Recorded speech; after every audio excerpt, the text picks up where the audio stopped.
very good evening and welcome to Premier League Live for a final game of this triple header Sunday here on LFS, and we conclude at Villa Park as Aston Villa take on Crystal Palace, with both sides looking for their first league wins of the season. Villa yet to find the back of the net, but they only have a point in their first home game. They lost last time out. Crystal Palace 2 wins out of 2 to start the season, or 2 draws out of 2, to start the season. They're looking for that first win, and we'll see if they can get it away at Crystal Palace this evening, or at Aston Villa this evening. Let's have a look at tonight's all of this weekend's games. Sorry, I'm a bit distracted from earlier on. I'm still trying to recover from that Liverpool-Arsenal game. That finished 1-0 earlier this afternoon. Earlier on today, at the very start of our triple header, Brighton came from 1-0 down to win 2-1 at home against City, and West Ham 3-0 winners away at Forest.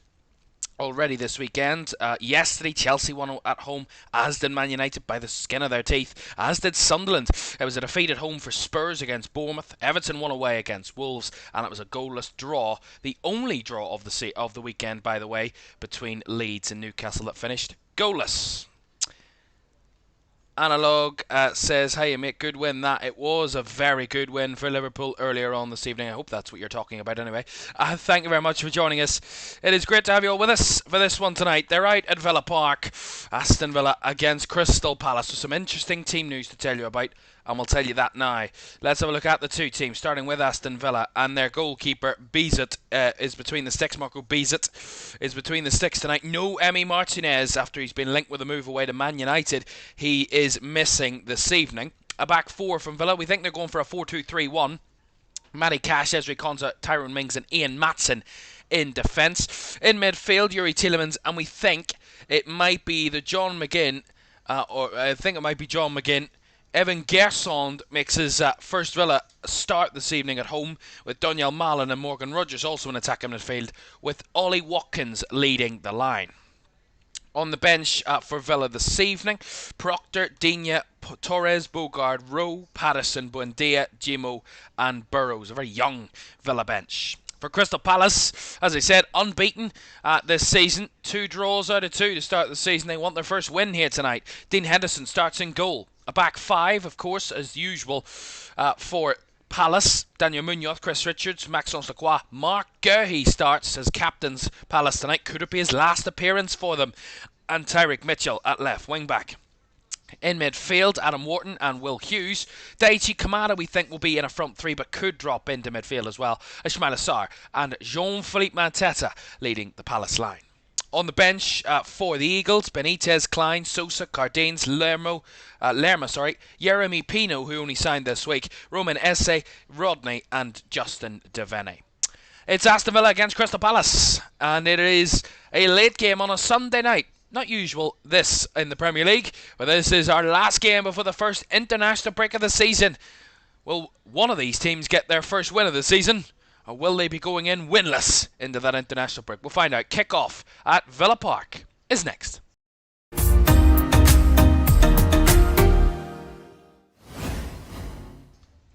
A very good evening. Welcome to Premier League Live. Great to have you all with us for this one this evening, our third game of the day. Great to have you with us. And don't forget to like, subscribe and turn on post notifications if you haven't done so already. That would be greatly appreciated.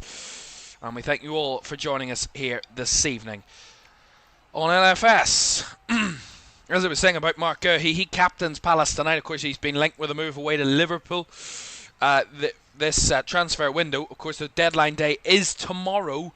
All the clubs have until 7 p.m. tomorrow night to make their big signings and their big summer moves. And will there be some movement around for other teams? We will find out. And these two involved in departure moves, possibly, between now and exactly this time tomorrow night. In 24 hours' time, the window will be closed, and the squads will be the squads until at least January. Well, they have 11 v 11 here this evening on the pitch, and one of those, 22, might not be in the colours of their team come the end of the transfer window. We'll talk all about that right throughout the game. It's Palace that's going to get us underway in their what they are calling Eagle Gold this season, and they're getting underway as Villa, of course, in their traditional claret and blue home strip, white shorts. Villa a bit of a lacklustre start to the season, yet to find the net this season. A 0-0 draw with Newcastle on match day 1. And then that defeat, 1-0 defeat away at Brentford last weekend. And there's a turn in for Rodgers, and they're already on at the back 5 of Palace. It's a 2v2 here. Flick through the lines. Gerson to lift it in, and he's won Villa an early corner. Daniel Munoz has to retreat to put it behind. Well, as I was saying about Villa haven't scored, they were already in there inside the first 30 seconds here at Villa Park. I'll get to your comments in the chat in a moment. Thank you all for getting involved with us this evening. So corner to Aston Villa. Left hand side. That man Ezri Konsa got a red card here on the opening weekends. He's back from suspension. He's in my fantasy team tonight. That's a ball in. It's taken short and it's cleared away, and McGinn tries to whip it in again. It's blocked. Goes behind for another corner. Didn't actually have a look at my fantasy team, so I didn't. I haven't actually checked it. It's not great. It's not great. It's better than what it was, but it's not great. It's not great.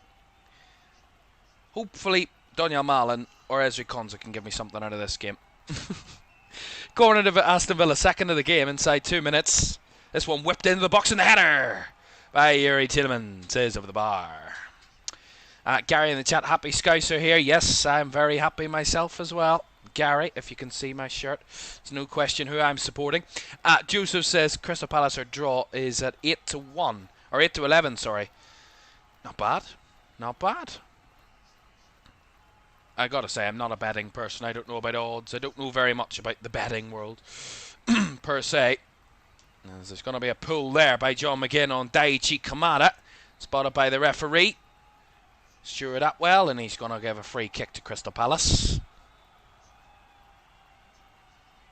As I was saying, our referee for this one is Stuart Atwell. Our VAR this evening is Peter Banks, assisted by Thomas Bramall there in the VAR booth.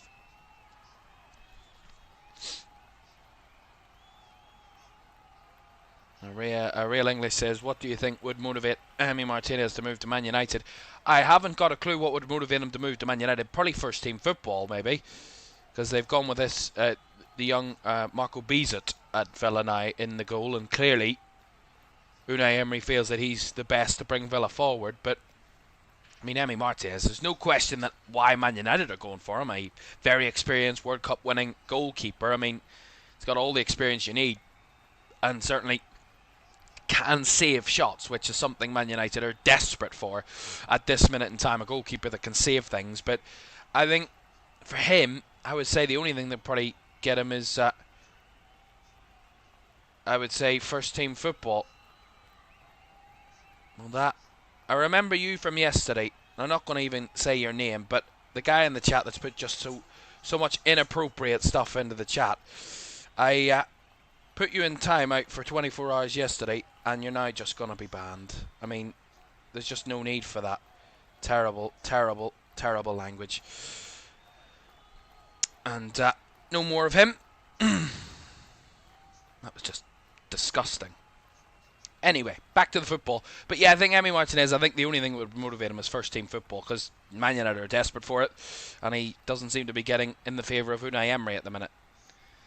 That's all I can really think of. Vortex, we can't show the game, unfortunately.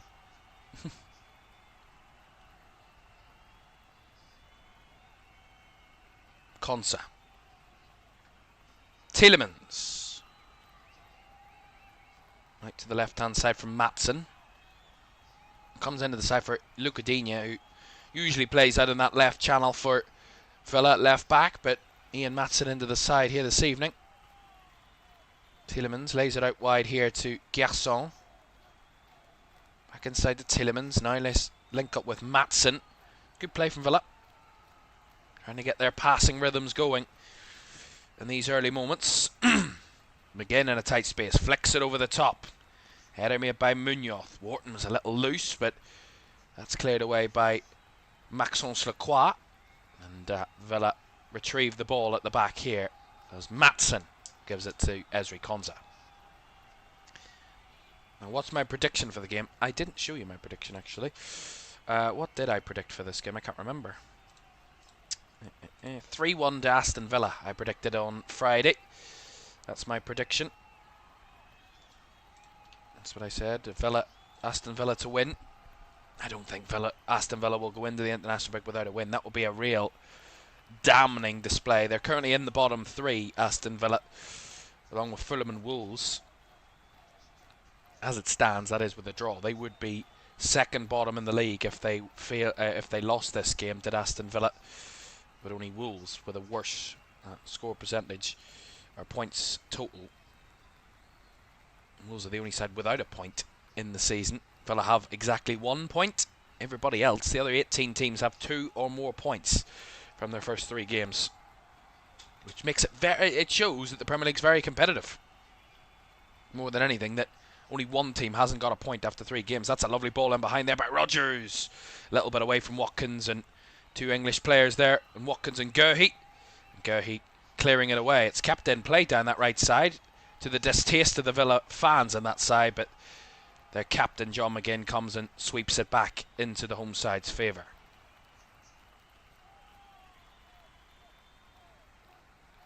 I agree completely there, Joseph. The subject is football. 100%. 100%. None of that terrible.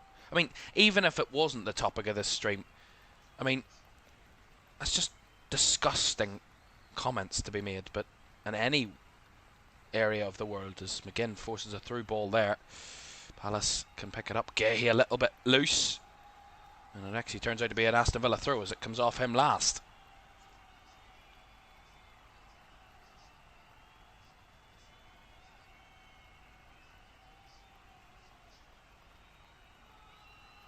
Reece says, how do you feel about the 1-0 win against Arsenal, though? I am unbelievably happy.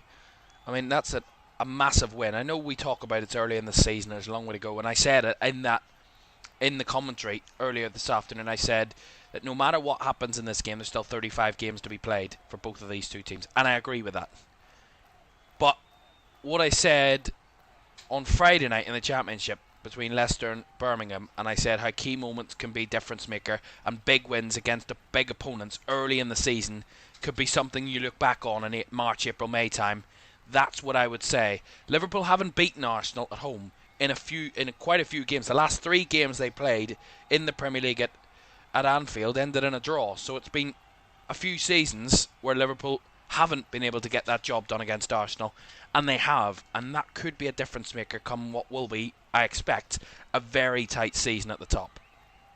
But yeah, it's a big win for momentum going into the international break with 3 wins in a row for the champions. But remember, they started last season 3 wins on the bounce, and after the international break they were at home to Nottingham Forest and lost, albeit that was the only time they'd lost at home and the only game they'd failed to score in all season. But it's actually the only game they failed to score in under Arne Slot. But I think, yeah, it's early in the season. There's a lot still to come, but it's certainly a mood booster, certainly. No doubt about that. Here's Yuri Tielemans. The finish, by the way, was unbelievable. Ian Matson with the early cross. Headed away by, I think that was Guehi. It was, and that's gone out for another Aston Villa throw. It's been a lot of Aston Villa possession in Crystal Palace's half without any real posing threat so far. Crystal Palace happy to allow Aston Villa to have the ball.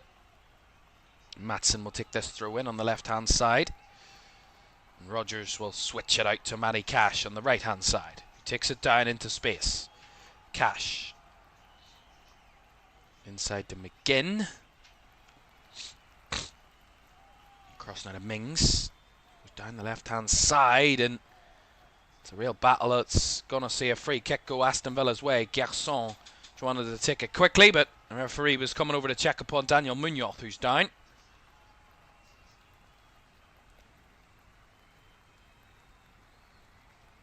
Here's a ball played out to Garçon, and he was fouled by Daniel Munoz a little late, and it's a strange way that Daniel Munoz has gone in. He's actually hurt his own shin. He goes shin to the back of, shin to calf really, with Garçon, and Daniel Munoz actually hurt his own shin, but he's up and okay.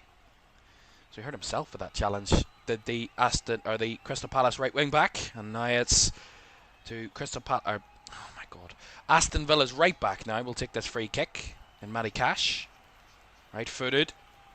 Oh, it's bouncing down. It's bobbled away from Doniel Mallon. Someone got ahead to that in there. It's Mallon that picks it up on the right side. He's trying to battle it back in. Good block by Munoz. It will be a corner to Aston Villa. He defended the opposite side well there, Daniel Munoz, from what he's used to. He did really well. Tracked Mallon all the way and then stuck a foot in when he was going to put the cross across the box, and that's going to be a corner. Indeed. It's the third corner of the game for Aston Villa. First, though, from this side. Cash and Matson are over it. Matson runs away and leaves it, and Cash will deliver. Right-footed. Up and away again. Scissor kicked away by Will Hughes. Oh, an awkward one here. Daichi Kamada putting pressure on McGinn. And McGinn's got bodies in support, but he's brought down. And that's going to be a free kick to Aston Villa. Daichi Kamada. A bit too physical with the Villa captain. Yeah, he does well to hold him off there, John McGinn. Gets a good bounce on the ball with his head and does well to just shield it. And then he's taken out by Daichi Kamada. It is a foul.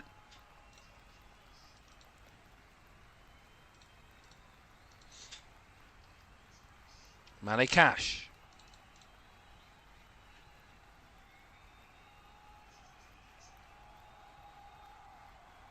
And all the way back to Bizut. The Aston Villa goal. He's had very little of the play so far in the first 12 minutes. With a lot of Aston Villa possession, and mostly that possession in Crystal Palace's half.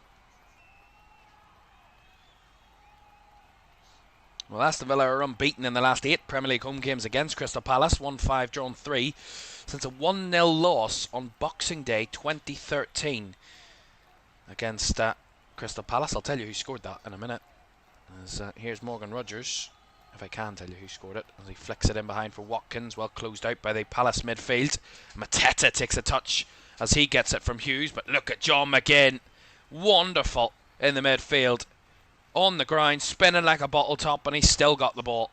As Villa come through here, Watkins tussling with Guehi, but the centre-back of Palace comes away with it, and Kamada now lays it off to Wharton, who's nipped away from him, but they're going to pull it back, the referee there, for a foul. It's going to be a yellow card coming out here for someone who's trying to get off the scene pretty quickly, and the referee's chasing after him, whoever it is, and that's a yellow card handed out.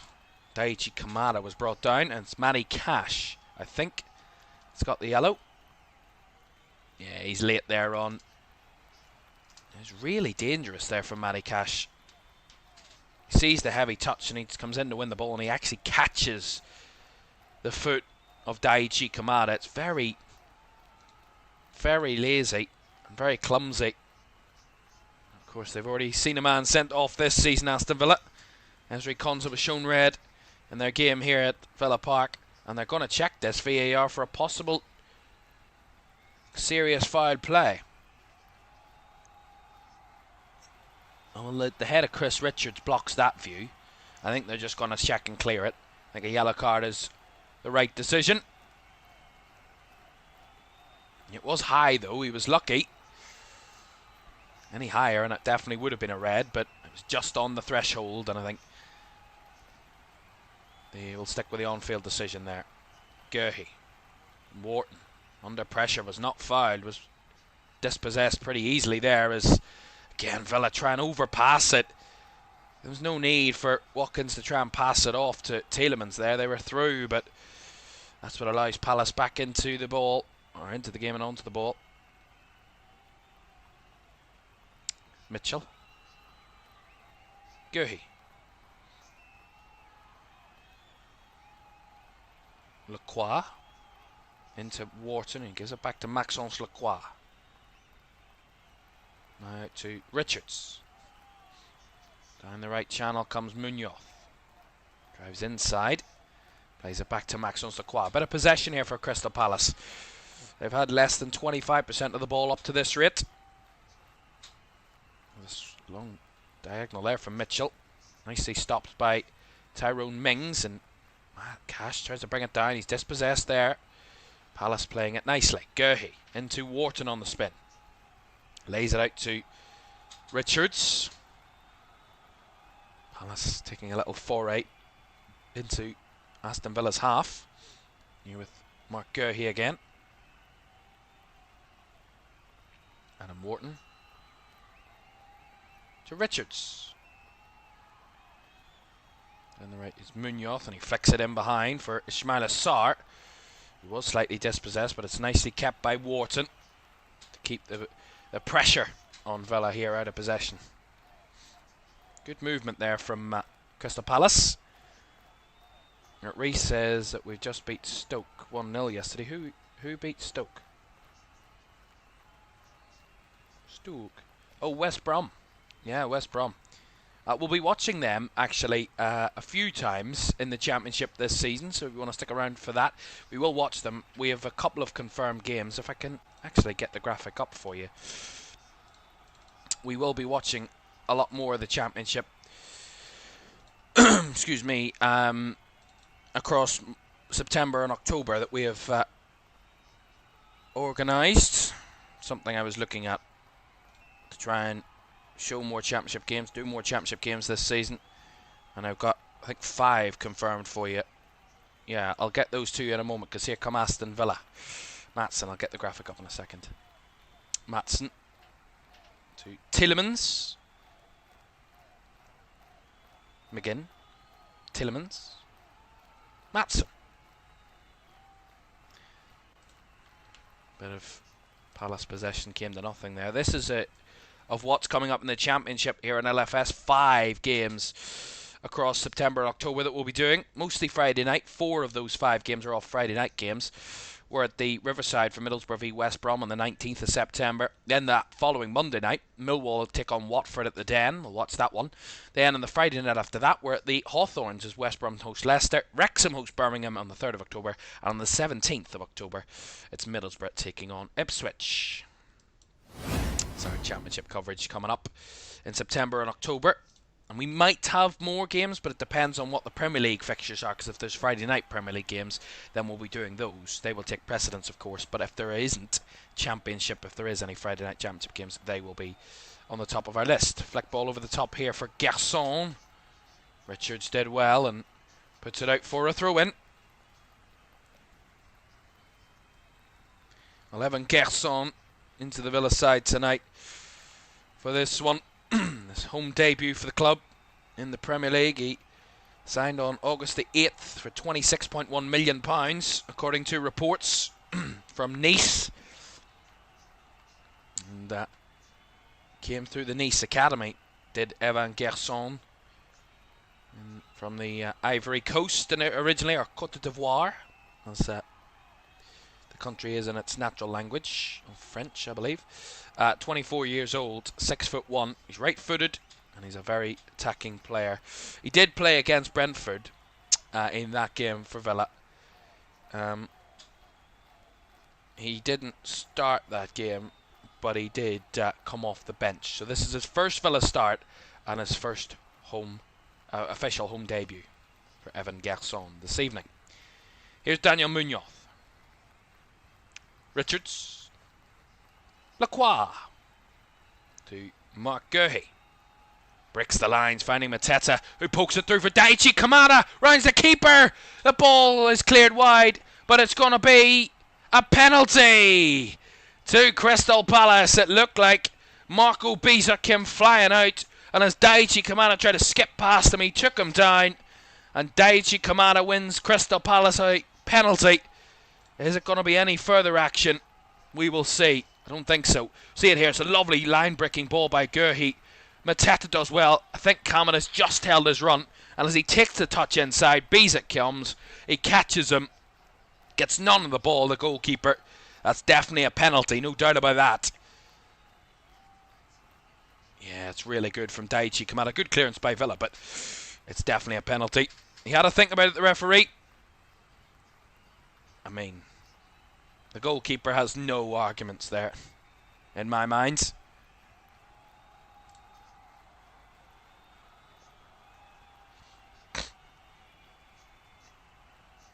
Well, the VAR were checking it. Peter Banks, but assisted by Thomas Bramall. But I think they've checked and cleared it, and it is going to be a penalty. I don't think there will be any question that it was a penalty. I don't think that was in question, but there was maybe check of offside, but he held his run well, Daichi Kamada. And he gets a yellow card as well, the Villa goalkeeper. It's Jean-Philippe Mateta up against Marco Bizet. First real shot of the game for Crystal Palace is a penalty in the 21st minutes. The Villa keeper, can he keep it out? Jean-Philippe Mateta scores, and Crystal Palace take the lead. It's a penalty with their first shot of the game from Jean-Philippe Mateta, and in celebrating, he absolutely sends the corner flag into orbit. Aston Villa 0, Crystal Palace 1, and that was a really nice penalty. Bizet jumped out of the way of it, and Jean-Philippe Mateta, I don't think he even needed to find the corner, but he switched it into the bottom left, and that's going to be a goal of great class from Jean-Philippe Mateta, who is going to get a yellow card for over-celebrating. Yeah, it's a good, cool, calm penalty. The keeper goes early. See it here. He's gone to his left early. Mateta hits it late, and it's a very good strike, bottom left corner. Keeper should do better, if I'm honest, but it's a great start. Crystal Palace with that early lead, their first shot of the game, as I said. And Jean-Philippe Mateta, as he's celebrating, he absolutely wellies the corner flag, which is why he's going to get a yellow card. He's celebrating, but just a little bit too much. 1-0 to Palace. So confirmation then that the Aston Villa goalkeeper Marco Bizet got a yellow card for his foul, and here come Palace again, and a little bit of a slip there from Daniel Munoz gets Aston Villa a throw in, and as I was saying, the Aston Villa goalkeeper gets a yellow card for his challenge. Marco Bizet on Daichi Kamada for the penalty, and then celebrating the penalty scored, Jean-Philippe Mateta gets a yellow card for over-celebrating.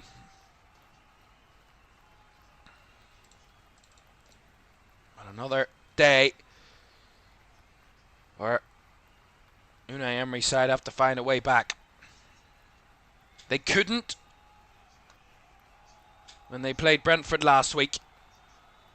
And Jean-Philippe Mateta scored 6 goals against Aston Villa now as a Palace player in 8 appearances against them. It's his favourite opponents.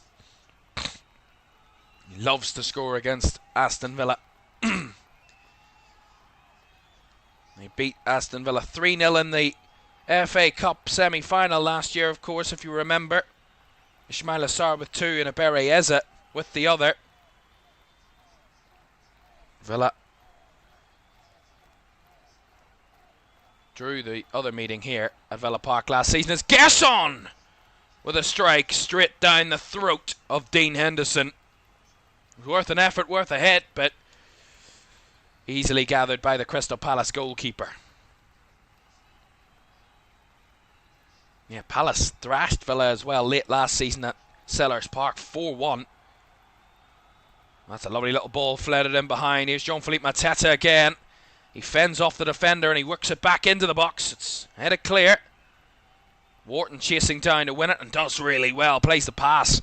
Nice little 1-2 between him and Munoz as Wharton's ball in. Kamada was in there again and Bizet throws himself at it to get it away. The Villa goalkeeper. And the Crystal Palace are all in the mood.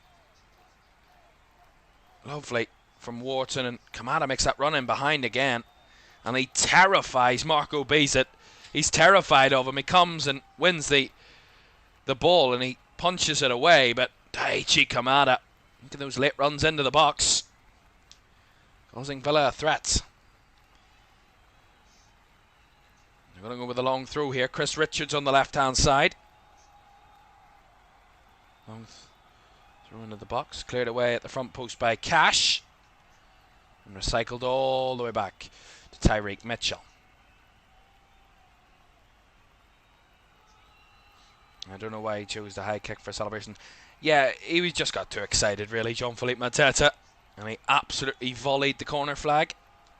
Got a good connection to it, to be fair, but you can't do that. I don't know what it would be, but it would be for him over-celebrating. Oh, Watkins with a flick-on header. Mallon's in behind. And that's a very good bit of tackling from Mark Guehi, who's shouting at his goalkeeper to come for it. And Guehi gives away the corner. Had to against Donyell Mallon there. Did well, the centre-back. Not really. I don't think Dean Henderson can really do much about that, if I'm honest. Mark Guehi does a really good job. There, the Crystal Palace captain to win the corner. Mark Guehi spotted by the champions, wanted by the champions. Will he be with the champions come this time tomorrow? We'll find out. Corner delivered in. Headed away by Richards. Aston Villa have to recycle it all the way back with their keeper in Marco Bizot. It is very Jamie Vardy. It is very Jamie Vardy, that volley of the corner flag. Did he not slide tackle a corner flag at one point? Split it in half. Did Jamie Vardy? He had something against corner flags, I'm certain of it. Throw in here, down the right-hand side. Morgan Rogers says it's a Villa throw, but Crystal Palace get the throw. Unai Emery and Oliver Glasner there, fighting fighting their team's corner. And Munoz and Rogers battling for the ball down that side. It is a throw in to Crystal Palace. Rogers was incensed and certain it wasn't, but it looked like it was from what I could see.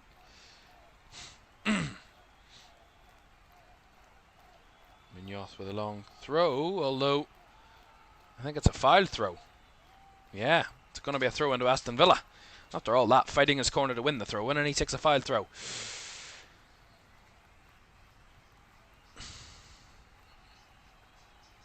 Not often you see a foul throw at this level of football.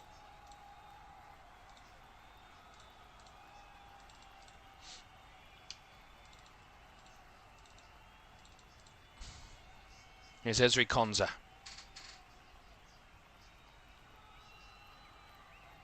To John McGinn. Now back to Tyrone Mings. Villa trying to build from the back. That's a nice inside ball from Maatsen. Finding Rogers. Didn't quite squeeze the through ball through there. Donyell Mallon was going one way. Watkins was going the other. And Morgan Rogers just played the ball right between the two of them.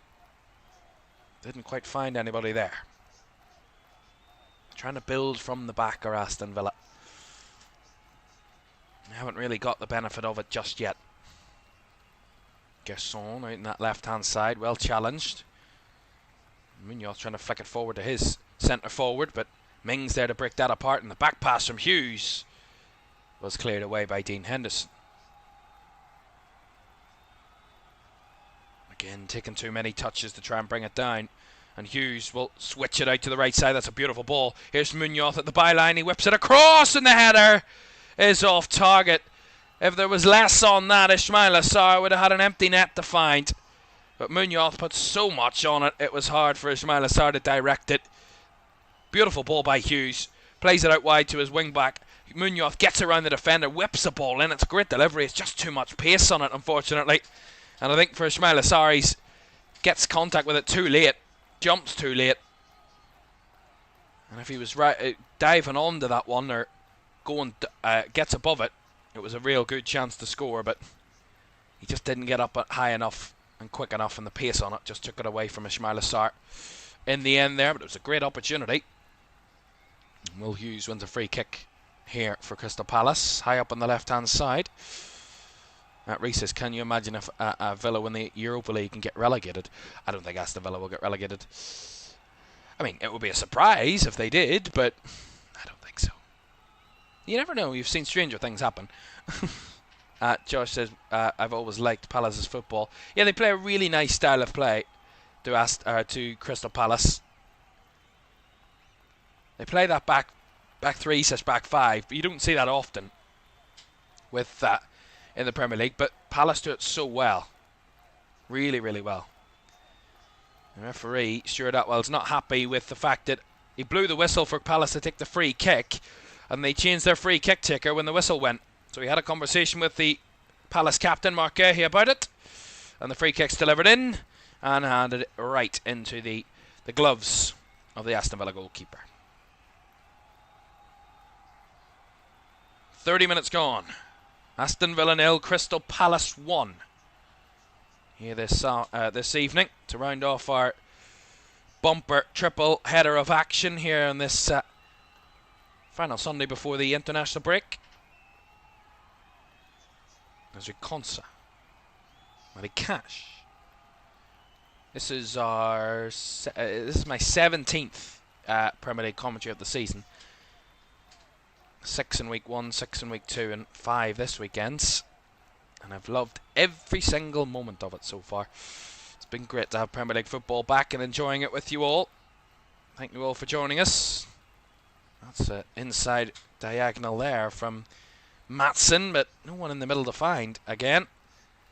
The referee says play on. McGinn felt that Konsa was unfairly challenged there, but Aston Villa keep the ball and the referee says play on. Well, Crystal Palace, as I said, won 4-1 in the last meeting with Aston Villa in February. That was at Sellers Park. They haven't They last won consecutive league games against Aston Villa in the 2013-14 campaign.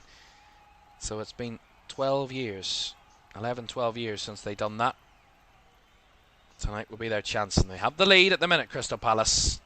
How long will it last? Evan Gerson. Matson. To Konsa. Out to Cash. Trying to dribble his way around defenders. Matty Cash. He's got Mitchell and the backtracking Daichi Kamada for company, but he gets it back to his centre-back and Ezri Konsa there, Matty Cash.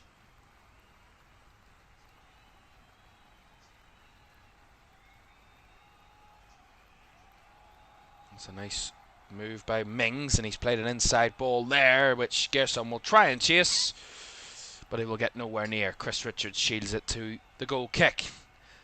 Yeah, 100%, Josh. When you enjoy work, it doesn't feel like work. It does not at all. I mean, what else would I be doing on a Sunday than sitting watching Premier League football? So why not enjoy it with you all and do what I love and commentate on it? Why not? Yeah, it doesn't feel like work at all. Definitely not. That's nice work from McGinn. Around the corner to Gerson. Again, down this left-hand side, he's got Richards in company, and Munoz there as well, tracking back to win it back for Crystal Palace. Really good football. That's Hedda trying to hold that one up. He's got to the ball. There was 2 Villa players there that should have probably got there quicker than Jean-Philippe Mateta. It's the Frenchman that gets there first, and Palace have the ball with Guehi. Down the left-hand side comes Mitchell. Plays it inside back to his captain Mark Guehi.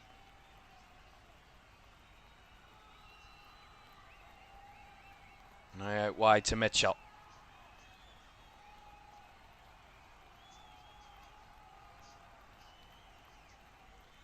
Playing it all the way back to Lacroix. Wharton. Around the corner to Hughes. Wharton. Well, let's have a chat about Mark Guehi.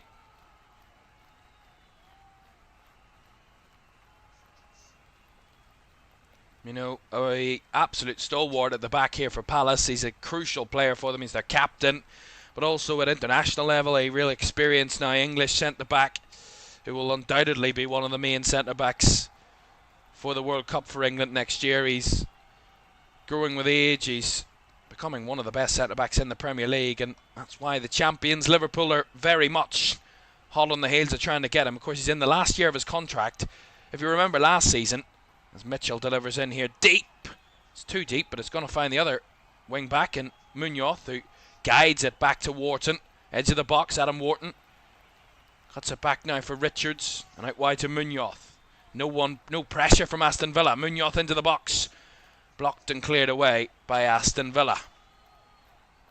But into the last year of his contract, Mark Guehi. And if you remember last summer, Newcastle were very, very, very hotly linked with him. They were willing to pay like 60, 65 million pounds for Mark Guehi. Now in his last year of his contract, he is worth a lot less than that. Not that he's not worth 60, 65. He's probably around about that is a fair amount for him in terms of big centre backs. And I think he can be one of the best in the world. But if you look at him, does he need that big move? He's got the captain's armband. He's got a good club that are in Europe, that are growing under Oliver Glasner at Crystal Palace. Does he want that shiny lights at Anfield and the possibility of some shiny silverware come the end of the season? Of course, he's already picked up shiny silverware for Crystal Palace. First Palace captain to do that in the club's history, winning the FA Cup and the Community Shield against what could be his future employers in the Community Shield sense anyway, as Kamara finds it out wide here to Mitchell. Mitchell with the early cross, it's low, it's blocked by McGinn, and battling there was Malin. He's cornered here. Kamara did get a touch to it, but a lucky bounce finds Cash, and then Konza clears away. Bit of Palace pressure at the minute. Villa not able to get forward. But of course, we brought you the breaking news yesterday evening when we were watching the Leeds-Newcastle game that Liverpool had made a bid of £35 million, a flat fee, no add-ons, and Mark Guehi, according to reports, was open to the move. Of course, it all comes down to Crystal Palace accepting that bid on Friday in his pre-match presser for this game.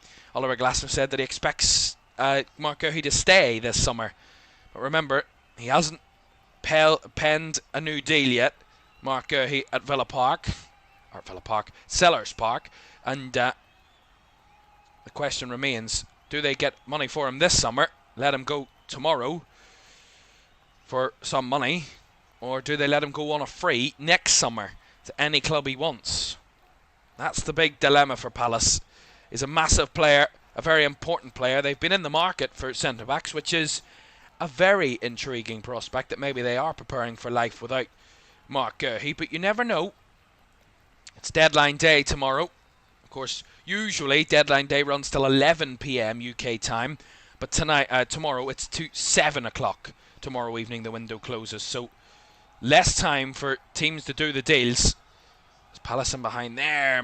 Ted, I think, was offside, and Bezek comes and fires long, but it will be intriguing. Tomorrow will be a very busy day, I suspect. And remember, this is not the only deal Liverpool probably want to get done tomorrow. Alexander Isak as well, it's still hanging in the air. So we don't know, but we'll see what comes. Deadline day has always given us some interesting targets, and we'll let you know what's happening across the day.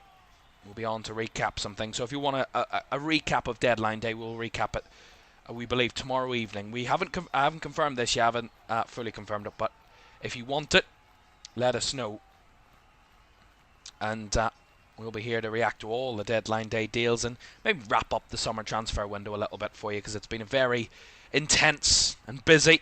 A lot of movements from club to club, especially a lot of Premier League clubs bringing in some new shiny tools for the season.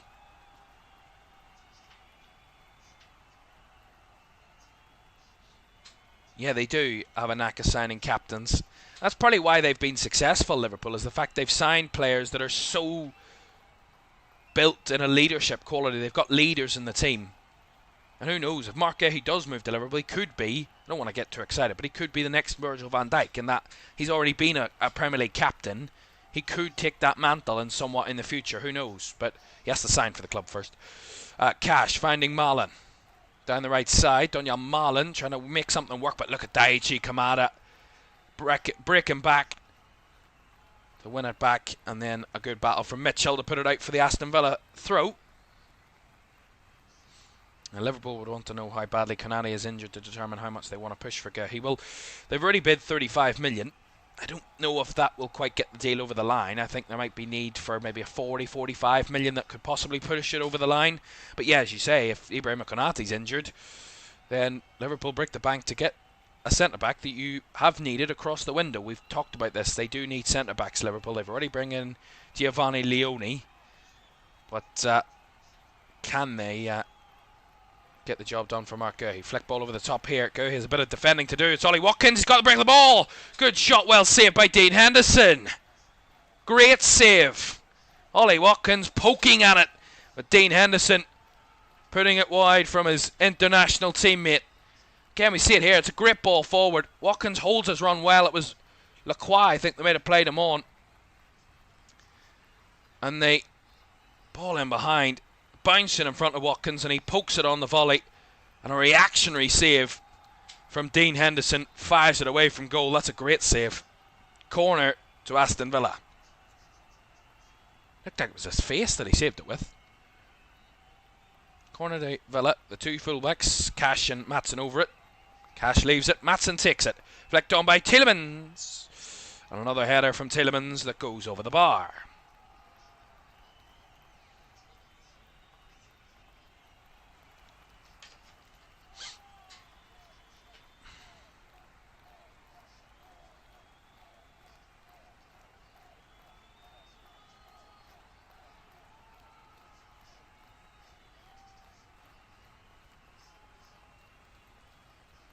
It was a good opportunity for Ollie Watkins there, just couldn't get it past Dean Henderson, who was absolutely fabulous defensively there. Here's Daichi Kamada for Crystal Palace. Down the left-hand side, Mitchell trying to fire it back. Does get the bounce of the ball off Cash, gets it back to Kamada. Hughes. Mitchell, early cross, it's deep. It's away at the back post by Ian Maatsen. Watkins in a foot race with Lacroix, but Lacroix had a couple of yards on him and gets it back to his goalkeeper. A few minutes to go of the first half here at Villa Park. Aston Villa 0, Crystal Palace 1. Jean-Philippe Mateta's penalty, the difference. Mateta did well to hold up the ball and lay it off to Wharton. Goes out wide here to Munoz. They tried to guide one in behind for Ismail Assar, but it was well cut out by Ian Maatsen. Tielemans pinging one over the top. Rodgers trying to be the target, and Lacroix does well to see it out for a throw on the left-hand side.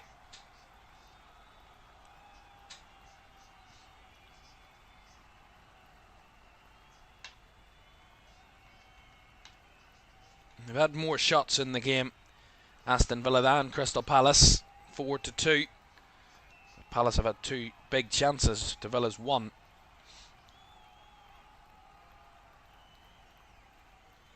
Throw into Aston Villa down the left. Flicked on to Watkins, who held it up well. Gerson brings it down. Munoz was in the battle. Gerson linking up with Watkins, and the cross fired in. Too high there for Mallon or Rodgers, who were in there, but it finds Cash on the far right side. McGinn runs onto the ball. Mings. Konsa to Cash. McGinn. Right back to Tyrone Mings. Tielemans. Right wide to Matty Cash.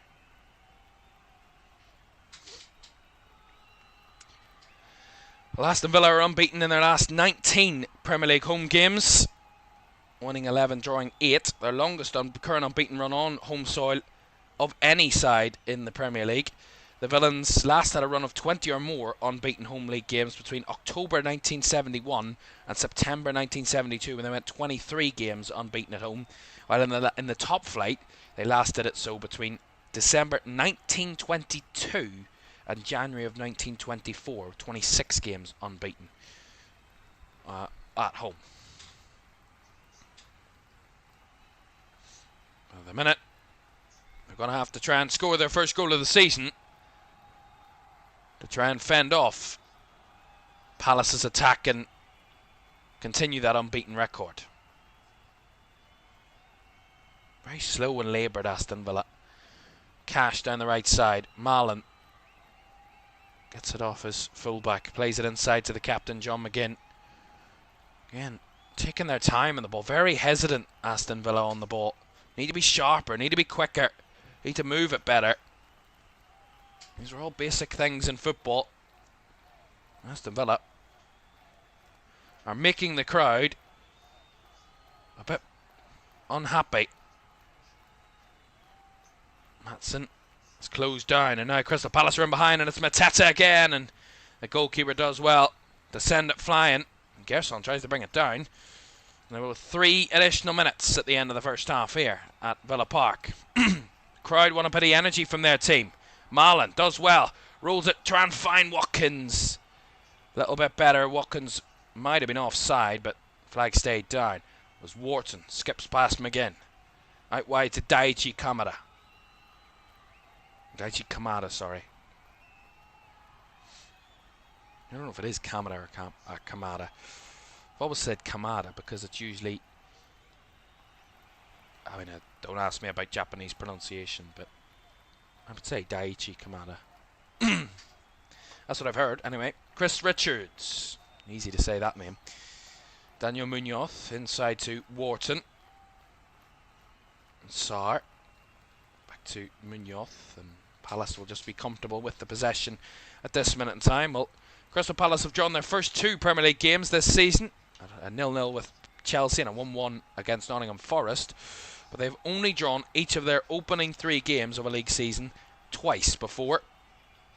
Here's a ball into the box, too high. They last drew their first 3 opening league games of a season between 1992-93 when they drew their first 4 and in 1979-80 when they drew their first 3. They've only done it twice ever in their history, and a draw here tonight would add this season to that list of times they've done it. Patch Plays says, just like to say, I think you're doing a great job. Thank you very much indeed for the support. Great to have you all with us this evening. Thank you for the nice, kind words that I receive on a daily basis, quite a lot from our chat. Thank you so much. Great to have your support. As Shmela Sarr works it down the left there, but just evaded him, although it did come off a Villa player. That'll be a Palace throw. Well, I think Villa need an injection of energy. Unai Emery needs to figure this out. This will be now 2.5 games without a goal for Aston Villa. It will start to turn into a rout soon enough. And that's not what they want. They need creativity. They need to find space. They need to find options in the good areas. You just look disjointed at times, Aston Villa, and too slow. That's a lovely ball by Tielemans there. As Rodgers is upended. In a tight space, and he's going to get a free kick. And the calls that he should have a yellow card for Morgan Rodgers. Saying that to the referee that a yellow card should be handed out there to Will Hughes. Came sliding in there. It is a yellow. Well, it should be a yellow in my opinion. He's late. He gets none of the ball and he takes the man out by sliding in. That to me is the definition of a yellow card.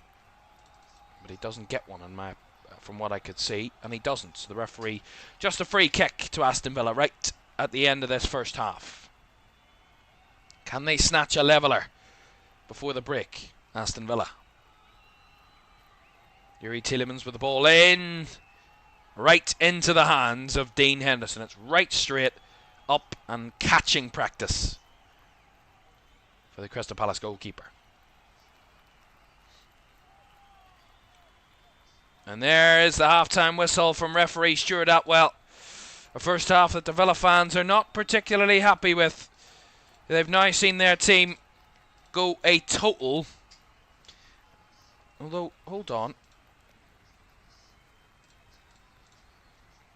They're checking for a possible penalty, are they?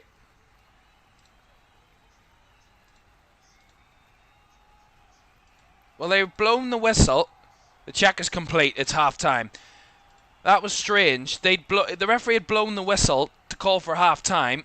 It was then stopped because VAR were checking something.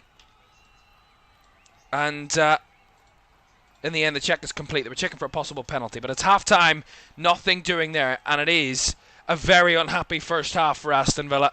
They have now gone a total of 225 minutes without scoring a goal this season. That is not the sign of a very good side. They have struggled up front, but Palace haven't. They've got a penalty, and it was slotted in by Jean-Philippe Mateta. And at half-time at Villa Park, it's Aston Villa 0, Crystal Palace 1. We'll be back with analysis in just a few minutes.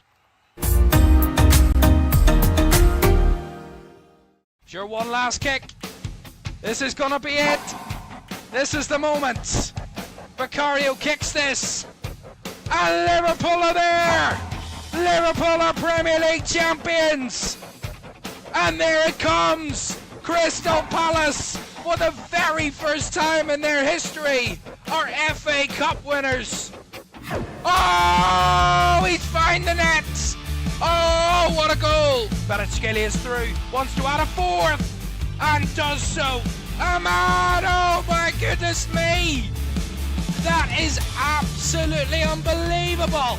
Rice again. Oh! You thought he couldn't beat the first one. He's gone and bettered it. Another whip ball in. The header is in by Virgil van Dijk. Incredible.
Longstaff would make a confirmation if he misses this. Ethan Horvath saves, and it is all over.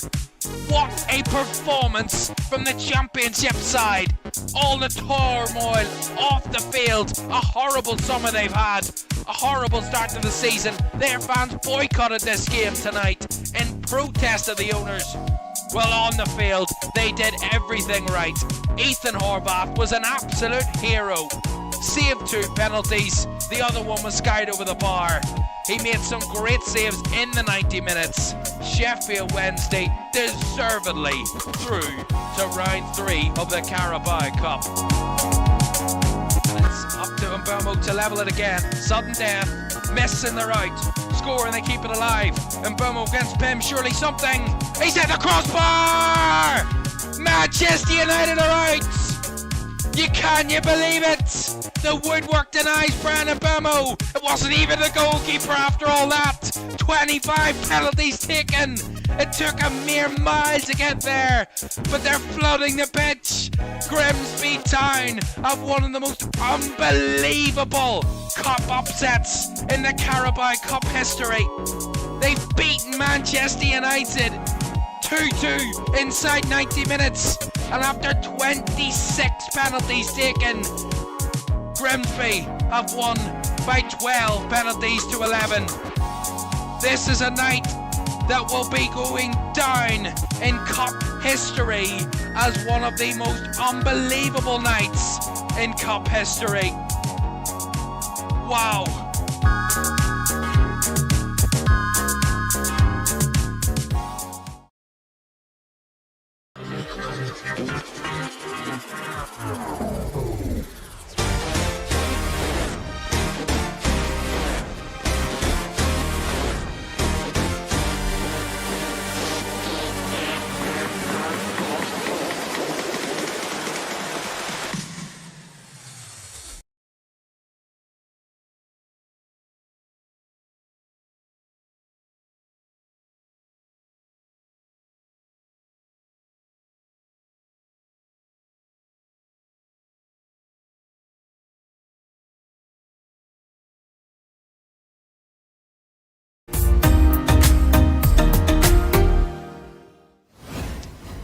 Welcome back to Premier League Live half time in our third and final game of the day and our final game before the international break.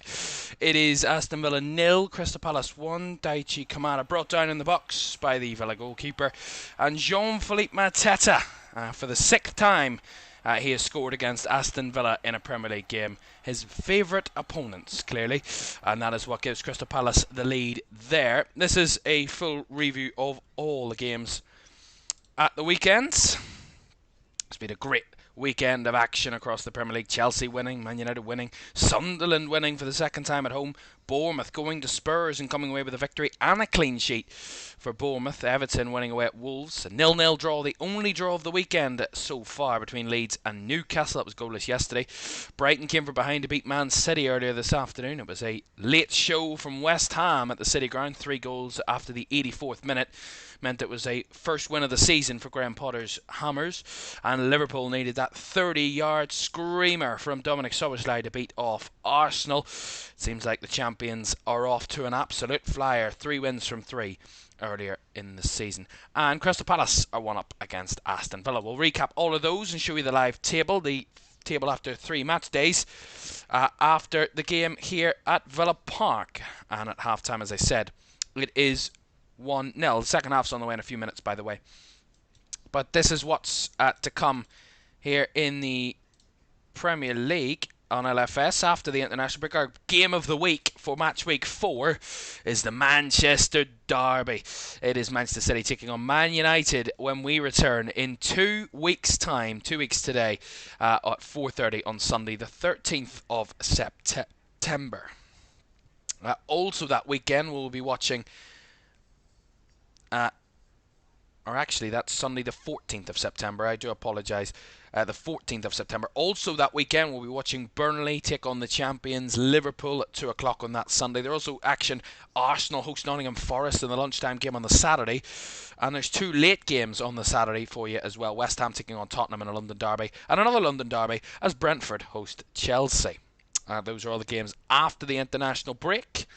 Of course, it is all down to World Cup qualifiers over the next 2 weeks, and we will be bringing you a hand-picking of those across the international break. We can't guarantee you we'll bring you a lot, but we'll bring you as best as we can and some of the best of the action over the next week or so. Right, the second half at Villa Park's on the way in just a moment.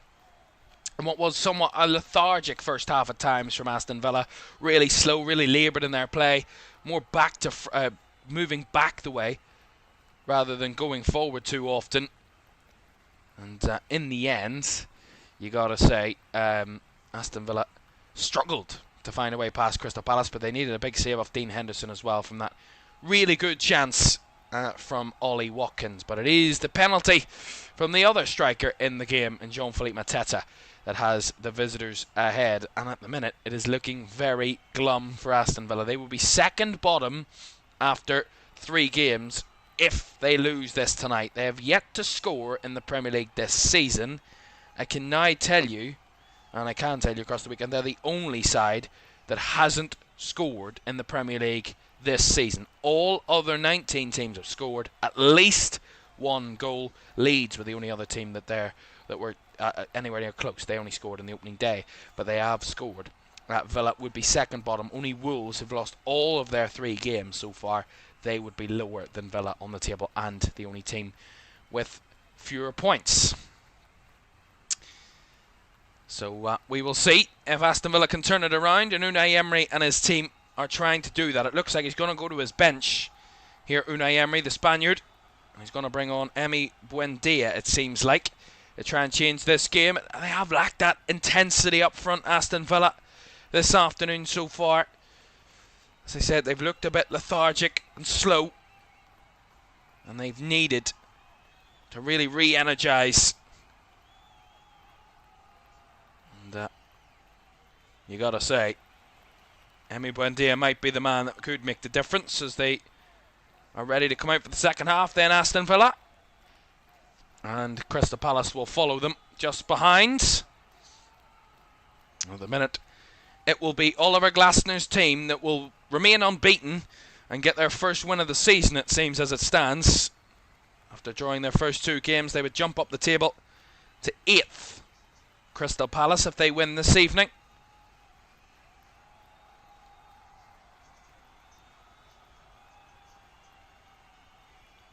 Emi Buendia coming on, and he's replacing the new summer signing, Evan Guesson. So Evan Guesson is off, and Emiliano Buendia is on.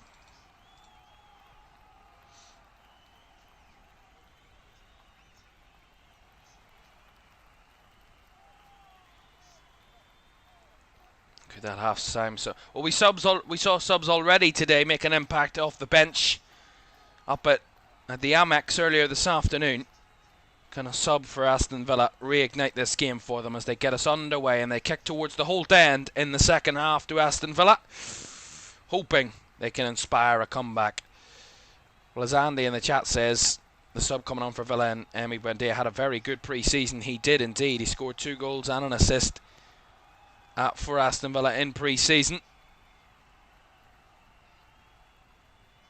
A very mixed campaign last year. He had 12 appearances for Aston Villa last season in the Premier League, and of course had that loan move to Bayer Leverkusen in the second half of the campaign, but didn't score in any of his 12 appearances for Aston Villa last season. Emi Buendia. They've got to throw in down the right hand side here early in the second half to Aston Villa. They need a spark. Here is Cash firing across. It was well blocked by Mitchell at the near post. It's going to be a corner. Well, they started the first half with a few corners in the first few minutes, Aston Villa. Palace fended them off. This set piece could be a chance to give them an early foray in the second half. Both centre-backs are up. Konza and Mings. Left-footed delivery into the box. Away by Richards. Headed across by Maatsen for Tielemans, who's just going to recycle it out wide to McGinn. Left-footed delivery. Up and away again. It took all the power out of Ismail Assar there defending that one. Ian Matson. Aston Villa recycling the ball once more, keeping it in Palace's half, as McGinn almost slipped there. Did well to just keep his balance, and Tielemans gets it back to Matty Cash. Buendia. Inside to McGinn.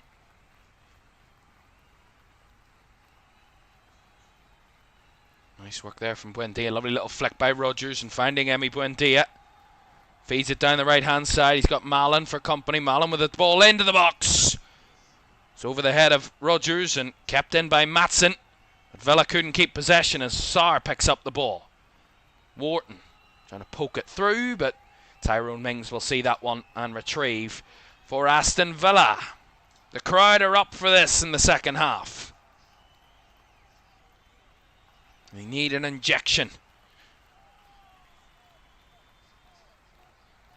There's a flick ball in behind. Ollie Watkins made the run. Is he onside? He's held off there by Lacroix, who did well defensively. Didn't allow him to get a shot at it, but it's a good run in behind by Watkins. I think he might have just stayed onside. We'll see it again. Watkins makes that sneaky run in behind. He is onside. It's Richards. Tries to step up, but is a little late. And he is playing him on. And Lacroix does enough to hold off the Villa centre forward. Rodgers now out wide to Watkins. Richards in his way this time. Watkins dribbles his way past Chris Richards, but runs into Lacroix again. Or sorry, Daniel Munoz, apologies. That's going to be a Villa throw. It's better from Aston Villa. Matson will take this throw in. Made off by Rodgers. Back to Matson. Now Tielemans works it across to Ezri Konsa. Now Cash. Buendia, or sorry, Mallon, apologies, goes back to Konsa. Konsa tries to flick it down the right channel. And Cash with a header, but it was Guehi that had the last touch on that. Goes out for a throw. Aston Villa with 86% possession in the first 4 minutes of this second half. A clear intention of Villa's idea of going on the front foot early. Put pressure on Palace and try and carve themselves some chances to try and level this game. Here is Tyrone Mings. Firing it over the top. Watkins will chase again, but it's gone a little wide, which allows Munoz to try and clear, and he does clear it off Morgan Rodgers. And out for a Crystal Palace throw. Unai Emery doesn't look amused. It's always sternly faced as Unai Emery, though. That's nice work there from McGinn. Finds Mallon, laid off by Rodgers. Flicked round by Watkins. Couldn't quite find Emi Buendia as Crystal Palace win it back. Daichi Kamada. Mitchell back to Kamada. Palace has turned to have a little bit of possession now. Guehi out wide to Mitchell, who plays it off Cash and trying to feed it down the line. Goes out for a Palace throw. Well, Crystal Palace lost 5 of their first 10 away Premier League matches under Oliver Glasner. 1, 2 and drawn 3 of those, but have since lost just 2 of their last 16 games on the road. won 7 and drawn 7. And since the start of last season, or since the start of last November, apologies, the only ever-present side to lose fewer away games than Palace is Arsenal, who lost just 1 before the weekends. It will be 2 now, after they lost away to Liverpool.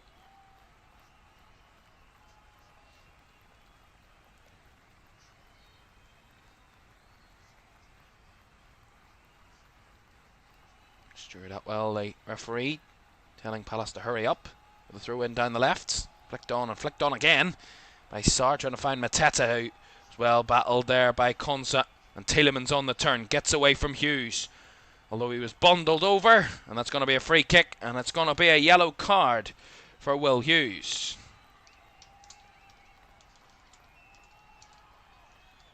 He probably should have had a yellow card in the first half, Will Hughes, from my opinion, but he does get that yellow card for just upsetting Youri Tielemans, and by holding him, it's definitely a foul.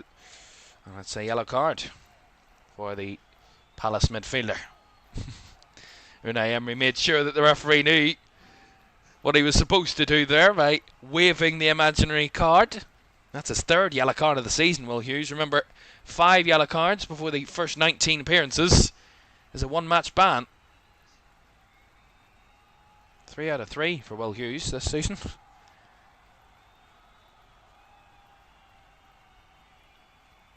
Tielemans to win this, to take this free kick for Aston Villa. It's right inside the centre circle. Tielemans lofts it into the box. It's swung out to the right side, brought down, and Cash with a real flat ball into the box. Allows Crystal Palace to clear it away, but it's a nice idea by Tielemans. Good ball in, but Cash's ball just let the air deflate out of that balloon that was rising. Lovely little 1-2 between Cash and Buendia, and Cash's ball across again, low. And Rodgers goes over, still tumbling around. No penalty, says the referee. He's just going to give a goal kick, but we'll see what the VAR Peter Banks has to say. And see it again here. Cash does well, gets it across. It's Lacroix stretching, and then as he tries to clear it away, I mean, Morgan Rodgers, I don't even think he makes a challenge there at Lacroix. No, there's nothing in that whatsoever. What's he doing there, Morgan Rodgers? I mean, going down like a lead balloon. It's terrible. As Palace take the goal kick. It definitely wasn't a penalty. He was still rolling after he was trying to get the ball back. Rodgers links up with Maatsen here, who tried the early cross. It was blocked. Calls a handball again. Villa getting a bit desperate early. Tielemans! Good save by Dean Henderson. He's got that in his locker. Does Yuri Tielemans. And he had to force a good save out of Dean Henderson. Villa have shown a lot more intention, and Palace a little bit nervy because they've given it away again to Buendia. Now Maatsen. Rodgers now trying to dribble around the left, but blocked by Munoz. Given away, though, by Munoz's inside ball. Tielemans dribbling through bodies. Lays it off now. Buendia. Marlon out wide to Rodgers. Very crowded area. Rodgers still has it. Villa fans are jeering them on. Nice reverse. Finding John McGinn, who will lift it towards Rodgers in the box. Richards to clear it away. And Munoz takes it down and gets it down the left channel. Villa will have a throw in. All the momentum with Aston Villa. Although Adam Wharton is down. And he shook his head, which makes me think that's the end of his day. Here for Crystal Palace. See it again. Tielemans a little earlier. Has the shot. I think he might have caught Adam Wharton there. Or did Wharton stretch his leg too far? Oh yeah, he does kind of graze his leg there. Yuri Tielemans, when he takes the shot, I mean, it's just a follow through. It's nothing dangerous, and it's a good parry there by Dean Henderson from the Yuri Tielemans effort. But it looks like Adam Wharton is certain that his day might be done. And of course, Adam Wharton got the call up to the England squad this week under Thomas Tuchel. Well, this might be a sad response to that call up. And Palace are going to make this change.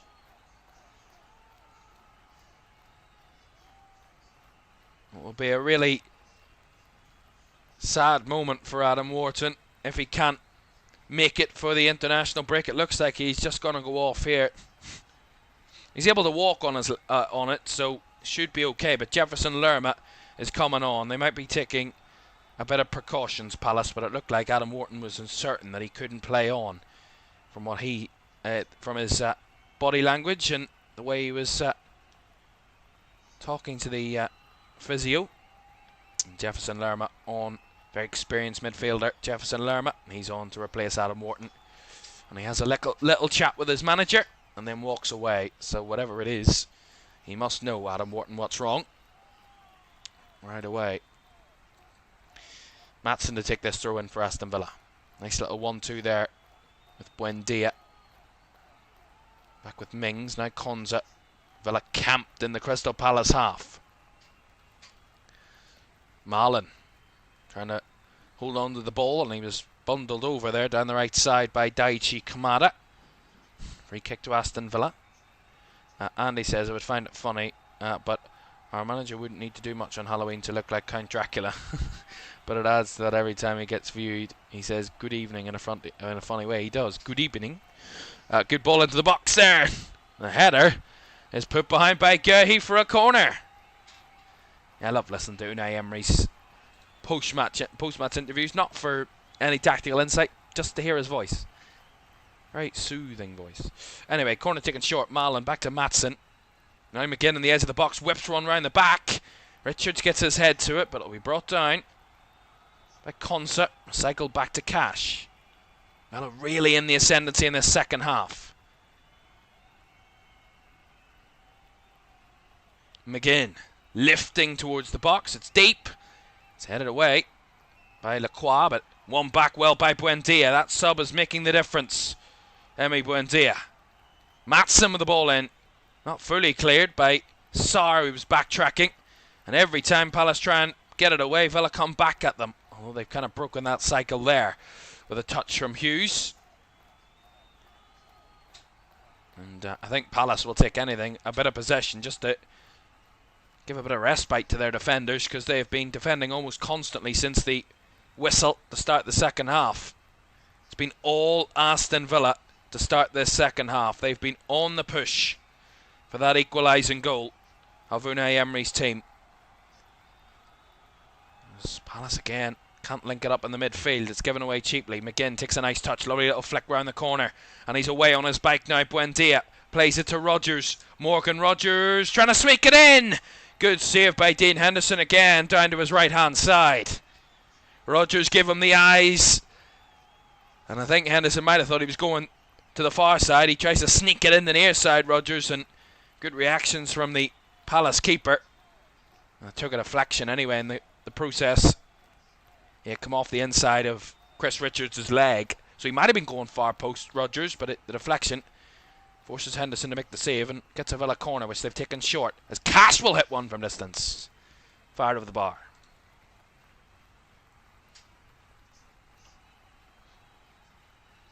Yeah, nice little roll from Cash, and then he just gets the shot off. He's leaning back and he can't keep it down.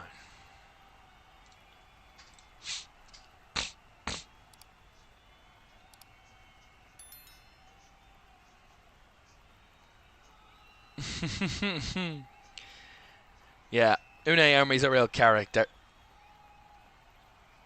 He is a massive character. One of the best, I'd say one of the top European managers, no doubt about it, in my opinion. And he loves the Europa League, so who knows, maybe Aston Villa could win the Europa League this year. He loves it. He absolutely loves it. He won it with Villarreal, he won it with Sevilla all those times as well. He loves to manage a team with Villa in their name. Sevilla, Villarreal, and Aston Villa. Obviously he's managed some other teams, but they're the high profile ones. 60 minutes gone. Aston Villa trailed by a goal to nil, but they've been in the ascendancy. They've been the aggressor in this second half. That long ball in behind towards Watkins just evaded him and found the hands of the Palace goalkeeper, who gets too excited with himself there, Dean Henderson, and somehow throws that one straight out of play for a throw-in. Impressive. Konsa. Cash steps inside, back to Ezri Konsa. Inside to Tielemans, and now back to Tyrone Mings. As we hit the hour mark inside Villa Park, they still trail the home side. But as I've said, it's been all them in the second half. Palace have barely got out of their own half so far. Konsa. Cash. Flicking it over the top. Buendia's made the run in behind. He's broke the lines. Lays it out wide to Malin. Malin. There's a little bit of a deflection. It's fortunate Tielemans tries to throw himself at it. A little bit scrappy there from Palace to get it away. Rodgers picks it up on the left. And to reverse it round the corner to Maatsen and tries to win it back, but stolen away by Ismaila Sarr.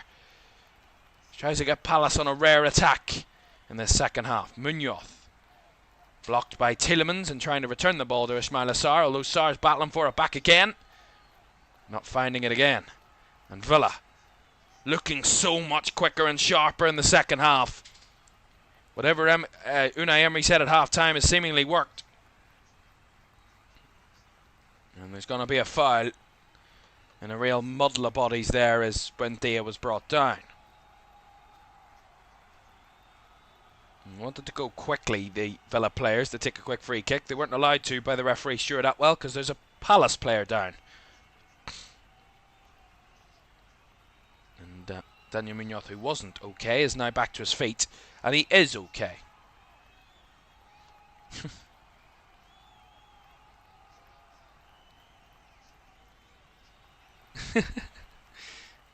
Yeah, Aston Villa are a team that sound like a Spanish team that got lost in England. I agree with that. I don't know where the Villa comes from. It must obviously come from Spanish, but yeah, it's very intriguing. I don't know, maybe that was what intrigued Unai Emery about the football club. Mings did really well there a little earlier. I think that's what's wrong with Munoz, that he collided with Mings and might have caught him a little bit there, the Villa centre-back, but no damage done. Ball in by McGinn into the box from the free kick.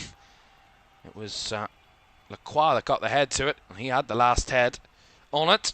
And it will be an Aston Villa throw-in down the right-hand side.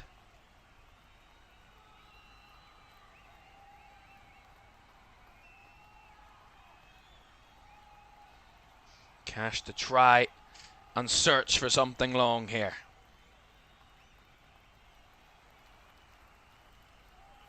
Long ball into the box, it's bounced down, it calls a handball, but Hughes clears. Bizet was forced into action there, but he calmly laid it forward. And it's returned by John McGinn back to Marco Bizet, who's had a very quiet second half so far. Barely been involved in the game. Tielemans sends it flying. Bouncing ball around the corner here, Malen holding up. They're trying to be held up by Guehi. Guehi did just enough, but Aston Villa on the charge. Not giving up on this. Under the lights at Villa Park, that's rocking. Beautiful through ball by Rodgers. Maatsen lifts it towards the box. Too close to Dean Henderson. The intention and the desire from Aston Villa is there. And I think if they find a goal, this place will erupt into life. Even more than it already has. Well, Aston Villa have now gone 3 consecutive Premier League games without scoring. For the first time since July of 2020. They last gone 4 in a row without scoring between March and April of 2016. And the only previous season that Villa failed to score in their first 3 league games was in 1997-98 season under Brian Little. So it would be 27 years. 28 years since Aston Villa failed to score in any of their first 3 league games. At the minute, that will be prevalent. As Reconsa with a long kick forward. Chested down by Watkins, who was absolutely sent there by Lacroix. And the referee has to have a chat with the Palace centre-back. That was a real cruncher from him. I mean, Maxence Lacroix is just... I don't know why he's doing that. It's really silly from Lacroix. Really silly. 25 minutes to go at Villa Park. Aston Villa 0. Palace 1. Flick ball over the top. Headed by Lacroix, uncontested there. And oh, Richards gets a bit sloppy. Here's Emi Buendia. Now Rodgers. Blocked by Richards out for the corner. Palace look a little bit off it. And Aston Villa are trying their ever hardest to take advantage of that. At the minute, Palace are somehow holding strong.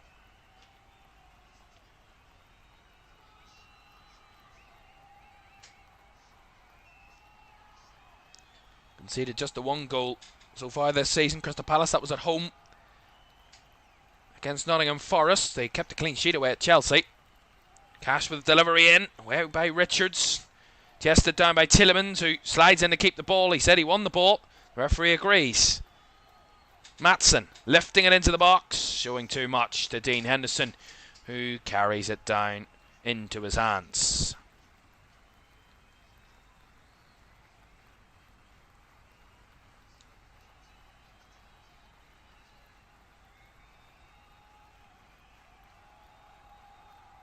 Andy says, I'm a Villa fan, don't know why we were found by a Scotsman and Villa Park is in Aston. Not sure where the Villa comes out of it. Yeah, I have no idea either. It would be interesting to know that, though. I didn't know why they were called Aston Villa. I guessed it was probably like somewhere around here in Birmingham was a place called Aston or something along those lines. Similar with like Everton and Liverpool. There's a place in Liverpool called Everton. Like an area of Liverpool that's Everton. So that would be why that was. So I'd guess that, but very nice to know that's why that you're called Aston Villa, or at least why half of your name is explainable. Oh, a shot from distance. Oh! That is Mark Guehi with an absolute cracker for Palace. My goodness. A smash and grab if you've ever seen one from Crystal Palace. They've been under the cosh for the 23 minutes that they have played in this second half. And Mark Guehi, their captain, on what possibly could be his final ever appearance for the club, certainly before he could make a move away, has put an absolute stormer in. Unbelievable from Guehi. Absolutely fantastic. Crystal Palace with a smash and grab, it seems. See it here. Again, it comes to nothing. Villa are very laboured again. They no closing down. The ball gets out wide. It's played down the line. I think it's gone for a goal kick or something. It's stopped. Then Konza clears it. They're very laboured, Villa. No one going to the ball. No one thinks, yeah, Mark, he's not going to have a shot here. Well, think again, because he does. Konza half clears it. It comes off McGinn, and it's absolutely swept in by Mark Guehi. What a finish. Terrible from Villa, but what an absolute corker from the Crystal Palace captain. That is beautiful. Crystal Palace have doubled their lead at Villa Park with, I think, their first shot of the second half. 2-0. Oh my God. What a goal by Guehi. And if it is his last goal, what a way to buy out. What a way to buy out that would be. If it is his last goal before he makes a summer move. Remember, deadline day tomorrow. Liverpool have already bid for him. If Palace accept, he's open to the move. Mark Guehi has maybe just given him, the Palace fans, maybe one last highlight, it seems, from their captain. Although, who knows? Speculation indeed, that is. But what a sucker punch to Villa. Cash with the ball in. The header from Watkins is skimmed over the crossbar. Yeah, again, good work from McGinn. Cash gets the space in the wide area. And Watkins is in the mix between the two centre-backs there of Lacroix and Richards. And he gets a good header on it. He just can't keep it under the crossbar. I think Henderson would have had it anyway in that moment.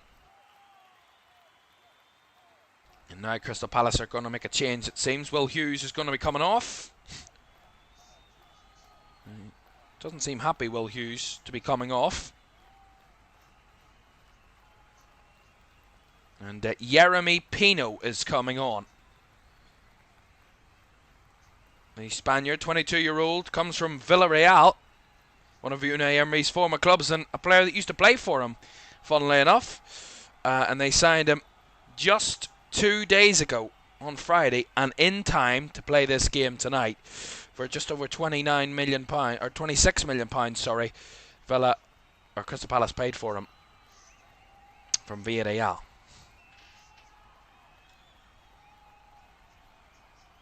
Here's a good move down the left-hand side here from Crystal Palace, working it in between the lines. Daichi Kamada rolls it on for Mitchell. Mitchell into the box. Bezit was there. Gathers for Aston Villa. Long kick forward this. Brought down by Watkins. Flick round the corner. Rodgers couldn't get onto it. Again, maybe Villa a bit off it now. Palace buoyed by that goal. A bolt from the blue, as they say, for Mark Guehi. He made something out of nothing. Fabulous. And Palace with a flick ball over the top. Mateta on the run, but don't know if he was offside or not anyway. Well, Aston Villa manager Unai Emery is looking to avoid going 4 consecutive games without a goal for the first time since October-November of 2007 in La Liga, when his Almeria side did so. It's the only time in his league managerial career that his side have failed to score in 4 consecutive league games. Of course, they failed to score in their final game away at Man United last season, did Villa, so it would be consecutive, along with the Newcastle game here, and then the trip to Brentford as well, where they failed to score. But Palace are doing the same to them tonight. And here's a chance, all the way around the back. Malin across, hits the side netting. Goal kick. That was close again from Villa, but not close enough. Again, it's a straight through ball. It's flicked round the corner. Nice takeoff by Watkins. Flicked round the corner again by Cash, and then the shot from Maatsen goes all the way through, bobbling out to Malin at the back post. And he has a go into the side netting.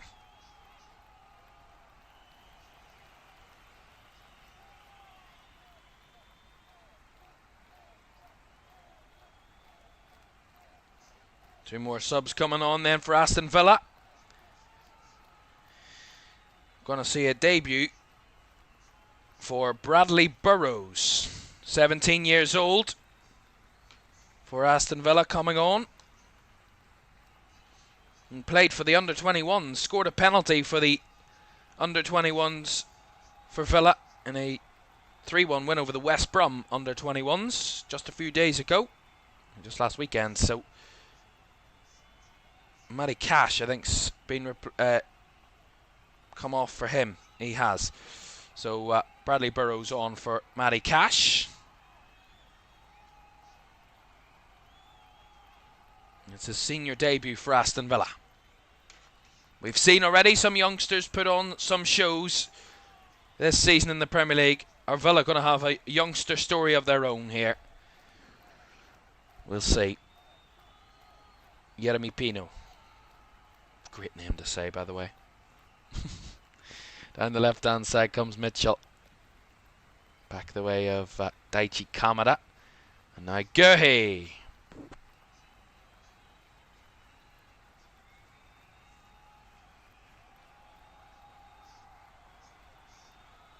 I agree with you there, Andy. Villa were the better team until the second goal, and it's just killed it for Aston Villa. Palace scoring in the right moments to keep this game in their favour. That's the way the cookie crumbles sometimes, and Villa have been all over Palace in the second half, and Palace's first real opportunity, I do believe it was their first shot of the second half. Actually, it's their only shot of the second half, and they scored with their first shot of the game as well in this one. So they've been clinical here tonight, Crystal Palace. 2 shots on target in total, 2 goals from 3 shots. That is what you call a smash and grab.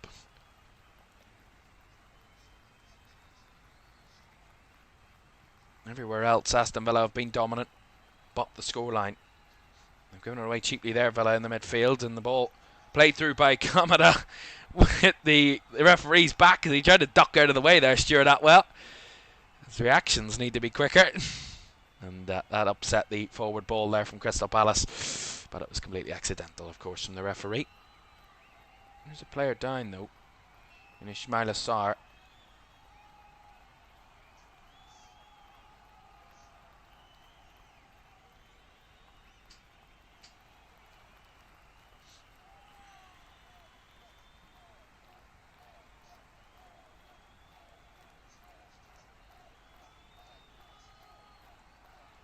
Well, another little stat for Jean-Philippe Mateta. Tonight was, as I said, the 6th time that he scored against Aston Villa in a Premier League game for Crystal Palace. As he almost was sent through there again. That's 6 goals and 12 appearances against them. Only Wilfried Zaha against Leicester, scored 7, has ever netted more times for Palace in the Premier League against one single opponent. Jean-Philippe Mateta up in the chat of Wilfred Zaha, who will always be remembered for Crystal Palace as a real sensation for them. And here he's trying to equal that record, because here he comes. Here is Jean-Philippe Mateta. Try to work it into the box himself there. He's blocked. Back with Mateta, who sees it go out. And look at him celebrate with the away fans there. The travelling Palace fans. They're smiling and grinning ear to ear. They've not had many chances tonight, Crystal Palace. But when they have, they have found the back of the net. By the way, Villa also brought on Pau Torres a few seconds ago. He replaced John McGinn in the team. So a bit of a rejigging for Villa. But a long throw coming here for Crystal Palace. 12.5 minutes to go. They lead by 2-0. Lerma with a long throw. Flicked on at the near post. Back and headed in for 3-0. And it's Ismail Assar. He's on the floor. I couldn't see who it was. And he's hurt himself in the process. It's 3-0 to Crystal Palace. And that is surely game, set, and match. And he's up on his feet and running to the fans to celebrate. With a smile, the Palace fans cheer in response. Look, I don't know if he was faking that, but if he was, that was some acting. Long hit at the ball in by Lerma. It's flicked on at the near post. He's onside. They're all onside, I think. Flicked on and back post he heads it. He goes down. You think he's got a head injury. The referee's even calling over the physios. And all of a sudden, like Lazarus, he's up. And he's off and celebrating with the away fans. That is one of the most bizarre celebrations I've ever seen. It's poor from Aston Villa. I mean, the keeper should do so much better coming for a long throw like that. He hesitates. And when you hesitate, you become the victim of anybody with the bravery to attack the ball. Is he onside? I think it might just be. It'll be really annoying. It'll be really sad for him and his team if he isn't. But 3-0. And the goal will stand. Confirmation of that. And that is game, set, and match. Crystal Palace. They will have their first league win of the season. And Unai Emery and his disciples are not having a good day out there. Despite probably being the better side in the second half, they failed to find the net, of which Palace have on all 3 shots on target that they've had in this game. That is as clinical as you can get. And Oliver Glasner's side with the ultimate. I mean, it doesn't even be a smash and grab when you're 3-0 up. Although it's only 3 shots on target. It's a smash and grab in expectation. But they've not grabbed anything. They've been winning. So, Aston Villa have a chance of getting back level in this game. Probably 15-20 minutes ago. They now, with 10 minutes to go, find themselves 3-0 down. And in a real terrible spot heading into the international break, where they would be second bottom in the league. 3 goals conceded. Not a single one scored. Oh, there's a ball across the box. Cleared away. No, it would actually be 4 goals conceded. Apologies. Yeah, 4 goals conceded. And none scored. That is far from Aston Villa-like. Certainly under Unai Emery. That unbeaten home run will come to an end. Unai Emery has some unwanted records that he's going to receive from this game as well.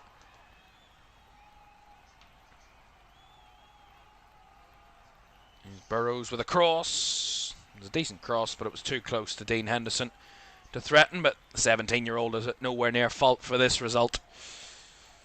Not only is he not only long on the field, but he hasn't made most of it. Here's Mallon who wins it back. Mallon just strikes it over the crossbar. Yeah, and they cannot keep it down at all today, Villa. That's one thing about their shots. They've been very high efforts from their players. It was well won back. And Mallon got the better of the ball off Watkins' win back, but again, nowhere near it. Nowhere near it. Well, The third scorer, Ismail Assar for Crystal Palace. He has either scored or assisted a goal in now all 7 of his starts against Aston Villa in all competitions. He loves them. He scored 8 goals now and assisted 3.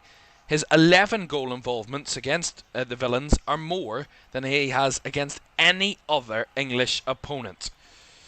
And Ismail Assar loves Aston Villa, as does Jean-Philippe Mateta, it seems. And so do Crystal Palace, because this is now going to be the 3rd successive time they've beaten them and scored at least 3 goals in all those games. They put 4 past them at Sellers Park in February, put 3 past them at Wembley in the FA Cup semi-final in April, and here tonight they're leading 3-0 against Aston Villa at Villa Park in August. It's crazy, actually, that these two, in their meetings in the Premier League, the last time Aston Villa conceded less than 1 goal against Crystal Palace in the Premier League was a 3-1 win back in September of 2023. The last 3 meetings between the sides, Aston Villa have conceded at least 2 goals on all of the last 4 meetings now, conceding 5 and 4 in their 2 visits to Sellers Park over the last 2 seasons. They drew 2-2 here last season in November as Villa make some more subs.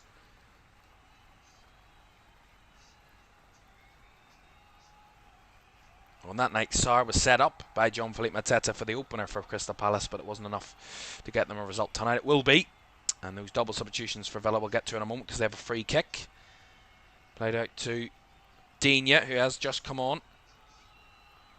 Ball in by Tielemans, up and away by Lacroix, and on the volley was Emi Buendia, who was blocked and cleared away. Well, I've got to say, Emi Buendia did come on and make a difference. Give Villa more energy, give them more composure, and certainly more threat in the final third, but they didn't find the finish. And then their dominance faded. Palace scored their second, and that really took the sting out of the game and took all sort of threat from Villa out of the game. Here's Burrows with a lovely cross in. Headed away again by Crystal Palace. And out for the throw-in down the left-hand side. 6 minutes of normal time to go. And Palace are going to make some changes. Nathaniel Klein and Justin Devaney are going to be coming on, the Northern Irishman. And Jean-Philippe Mateta applauds the away crowd as he leaves the field. Jean-Philippe Mateta, quality player, one of the best in terms of his position for the Premier League. And Daichi Kamada is also going to make way. So the man who won the penalty and the man who scored the penalty for Palace to score the first half goal are both off, and Nathaniel Klein and Justin Devaney, the Northern Irishman, is on.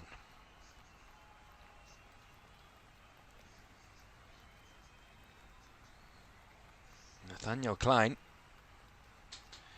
a man we don't often hear from, but he's a real stalwart at Crystal Palace at right back, a real experienced player, and he's on for the dying embers here, just to see this result out for Crystal Palace now.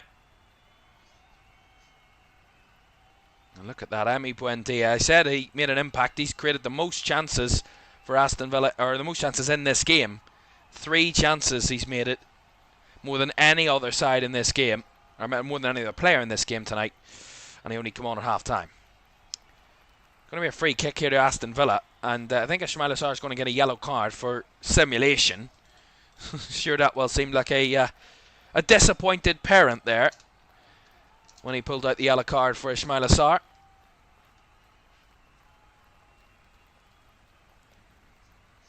As he gets to his feet eventually.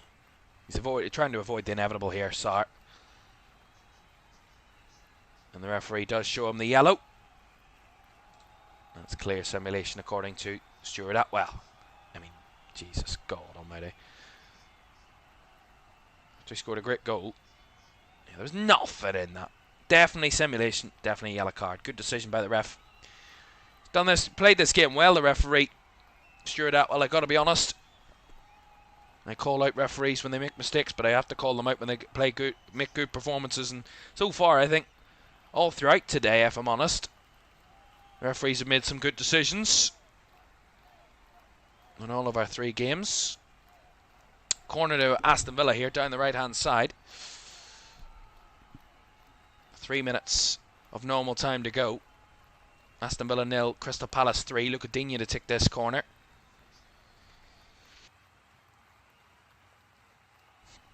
Bless me.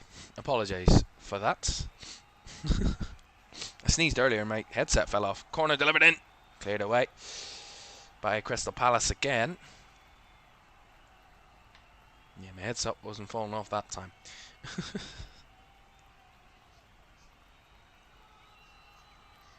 Well, coming into this game, Ollie Watkins had gone 4 Premier League appearances without a goal, having 8 shots and an XG of 0.71 in those games. He scored just 1 goal, Ollie Watkins, in 14 Premier League appearances in the month of August, though that goal was against Crystal Palace back in August of 2022.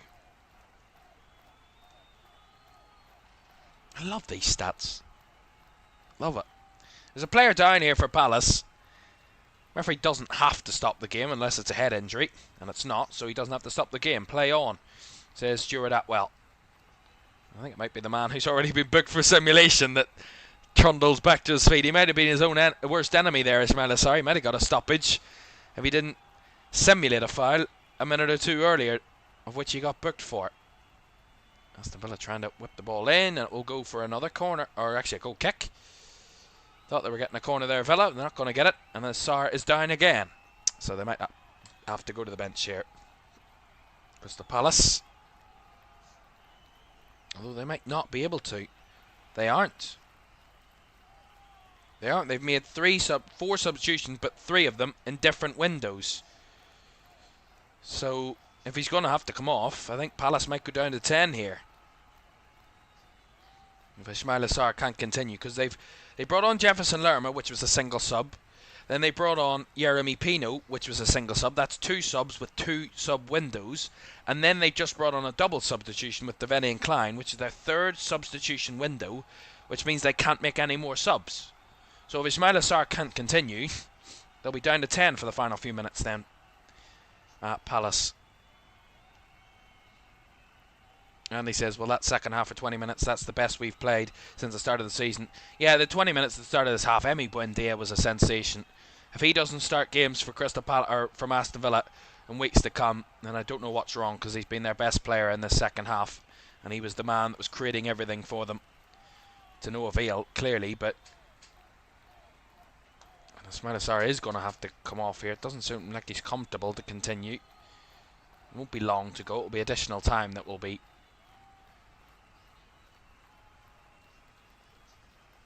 Oh, well, to be fair, if I'm honest, I said about simulation with Ismail Assar, as he dived, as he was going for the ball, he does pull up his right kind of hamstring. He did try and play on, because the referee said he simulated it, but maybe his hamstring went at the exact moment that a challenge was made. Unless I'm being fooled by Ismail Assar again. But 7 out of minutes, by the way. But it did look like that was an issue when I saw the replay there in contact with his injury now. Oh, it might get worse here for Aston Villa. They're in behind here. Palace. Oh, that's a lovely little flick round the corner. Here's a chance. Good save by Bezic. Couldn't quite see who the man was that was in there. I think. Couldn't quite see.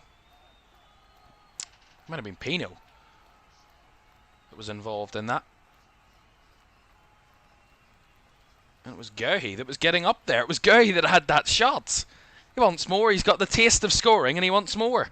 There, the Crystal Palace captain. Not going to get it that time. It's going to be a free kick to Aston Villa. As I said, 7 additional minutes. We played 1 of those. But it's surely a formality of what the result is going to be.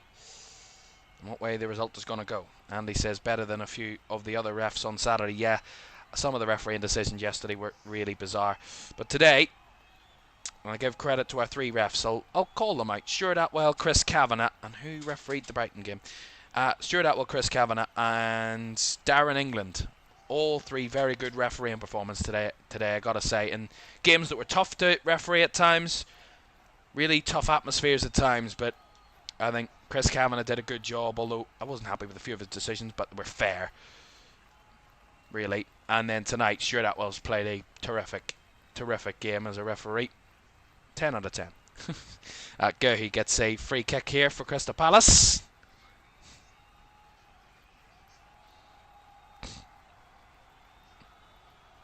We see this again. Mark Guehi, after he got that free kick, let's see his goal again. It's a cracker of a finish. Well, I gotta say, if he does go, whoever they're going to get him, he's got to finish on him. He's got to finish on him, does Mark Guehi. And he kisses the sky. He is a religious man. And he kisses the sky. He's going to get the Player of the Match award, by the way. I think he deserves it. Great defensive performance from Crystal Palace. If they get a clean sheet, that would be absolutely sensational for Crystal Palace. And I'm going to have to rethink my fantasy team in weeks to come. Let's see if Steve Parish is willing to let go of Mark Guehi and get the grasp for a bit of dough, as we say. That's a lovely little reverse ball. Here's a shot from Pino. Blocked. Lerma will pick it up again. Nice. Number 17, whoever that is. Oh, it's Nathaniel Klein. Sorry. Justin Devaney. Back across to Lacroix. And the Olays are out now from the Palace fans. This has been a great trip up to Birmingham for those from South London. A long journey on a Sunday night in August.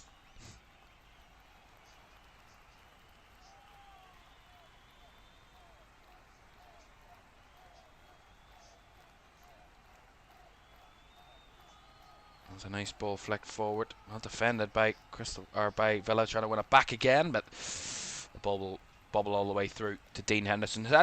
He's called into action a few times tonight, I gotta say. They've all played their part, the Crystal Palace players tonight, in getting this result. The keepers had to make a few saves, the defenders have had to make a few blocks, but their attackers will get the headlines in being clinical in the right moments to find the back of the net. And that's what's got Palace the victory here tonight. Very, very professional away victory. And that is exactly what Villa weren't tonight. Professional. They've been sloppy, they've been slow, they've been laboured, they've been all over the place at times. For that 20-minute spell at the start of the second half, they looked a positive team. They looked like they were going to bounce back. But it's all the bounce back of a concrete floor instead of a trampoline. And Aston Villa will head into the international break without a win, 2 defeats back to back without scoring in all 3 league games. It is as dull and as dim as it could be. And I'm sure Newcastle are probably wondering, how do we not beat this team? No offence to Aston Villa, they were down to 10 on that day and they couldn't be beaten by Newcastle, who had the extra man. I'm sure Newcastle will be kicking themselves. That could have been 2 more points they could have had, but yeah, no point in being retrospective. What have these two got to come after the international break then? Well, Aston Villa will have the easy task of going to the Hill Dickinson to face Everton when they return, and then a trip away to Sunderland, and Sunderland have won 2 out of 2 at home. That gets easier before their Europa League campaign gets underway on the 25th of September when they host Bologna here before a home game against Fulham at the end of September in the league. For Crystal Palace, they start European football, but not till October.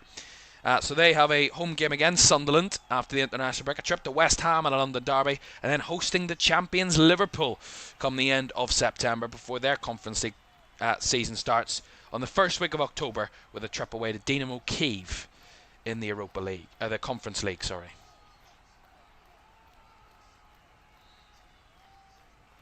Long kick forward here by Henderson.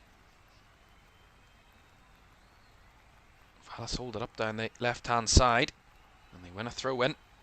Mere academic now.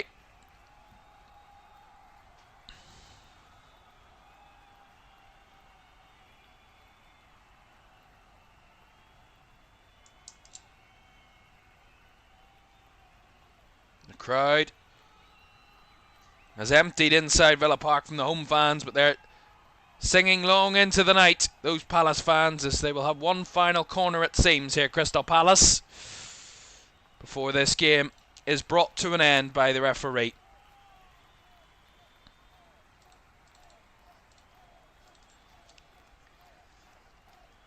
Oliver Glasner, they keep rising and rising and rising.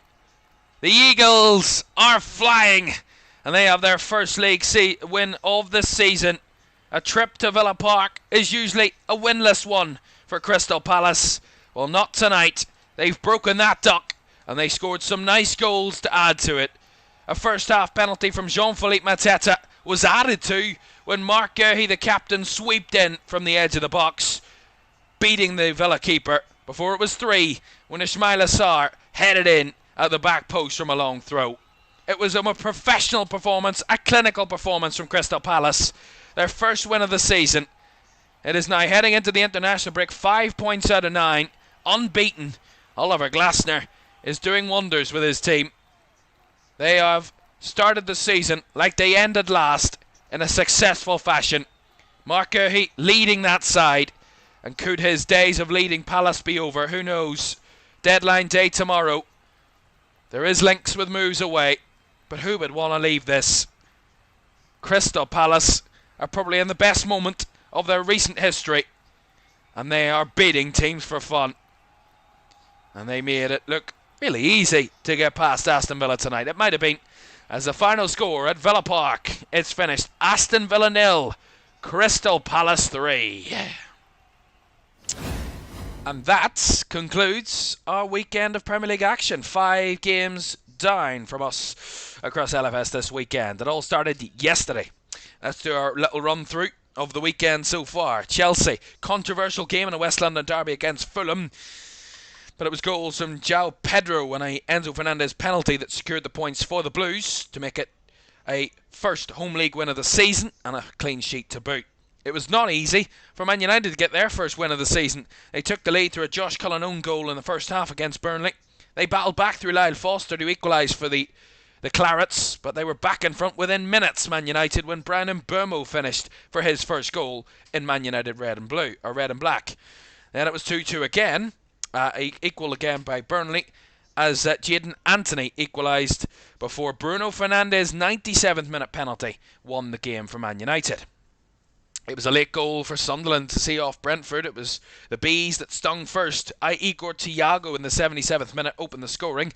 An Enzo Lefebvre penalty minutes later equalised for Sunderland before Wilson Isidore made it 2-1 to the Black Cats, who came sneaking in and stole all 3 points in the 96th minutes to make it 2 home league wins in a row to start the season, and back-to-back home wins indeed.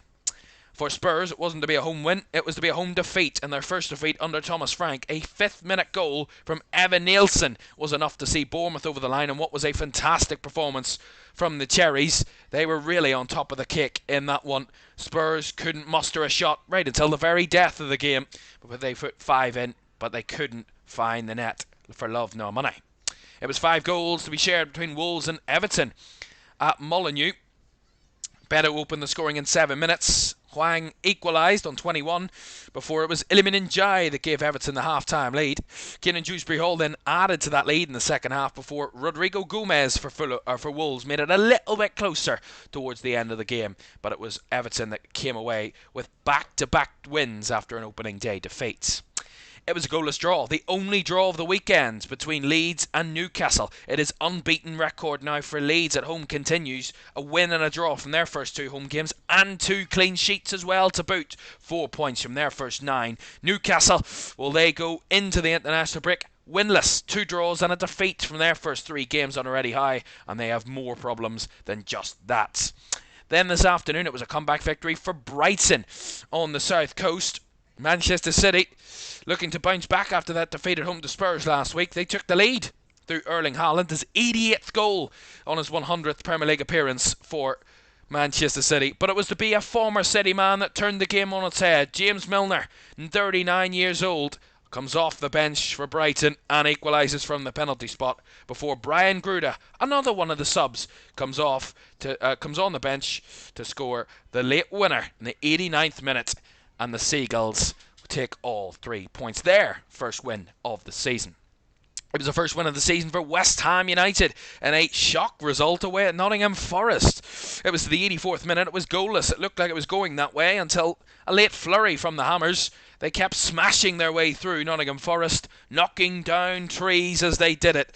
Jared Bowen, Lucas Paqueta and Callum Wilson the scorers to make it a hat-trick of goals for West Ham United and a first 3 points of the season.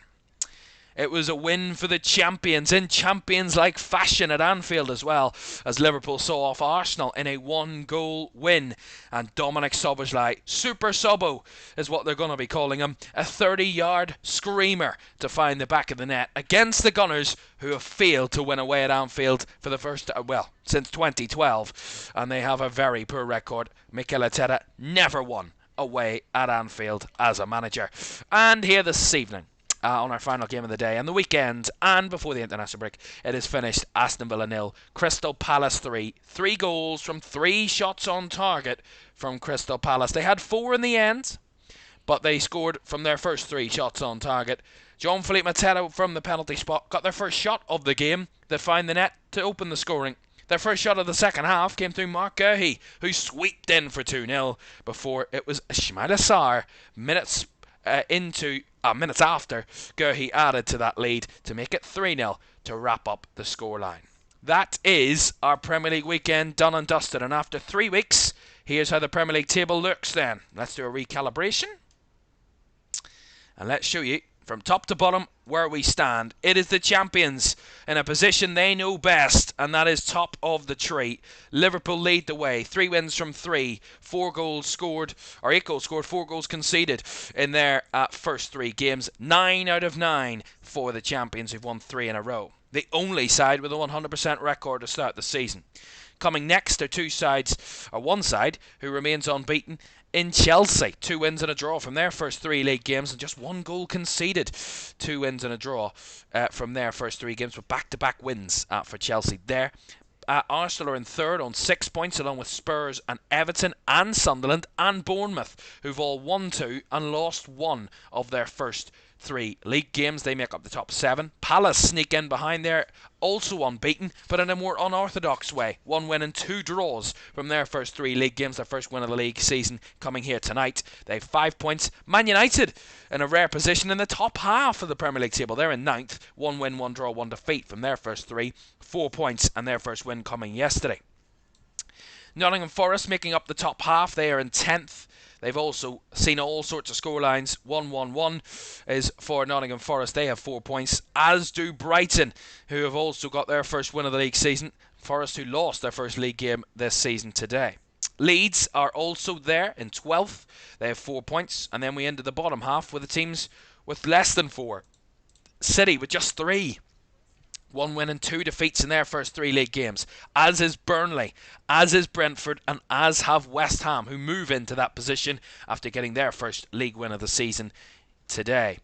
And Newcastle, Fulham, Aston Villa and Wolves, all 4 sides yet to pick up a league victory this season, all with 2 or less points. And Wolves, the only side in the league to go without a point in their first 3 league games, 3 defeats in a row. That is it from us here on the Premier League. 5 games down this weekend. We've done 17 in total over the first 3 weeks, and we have so much more to come for you because we return with a cracker of a Manchester derby as our game of the week when we return. We have some international games coming up for you. We'll also have deadline day updates tomorrow as well. But from the Premier League Live, we'll see you in a few weeks' time. Thanks for your company. We'll see you again soon. Bye-bye.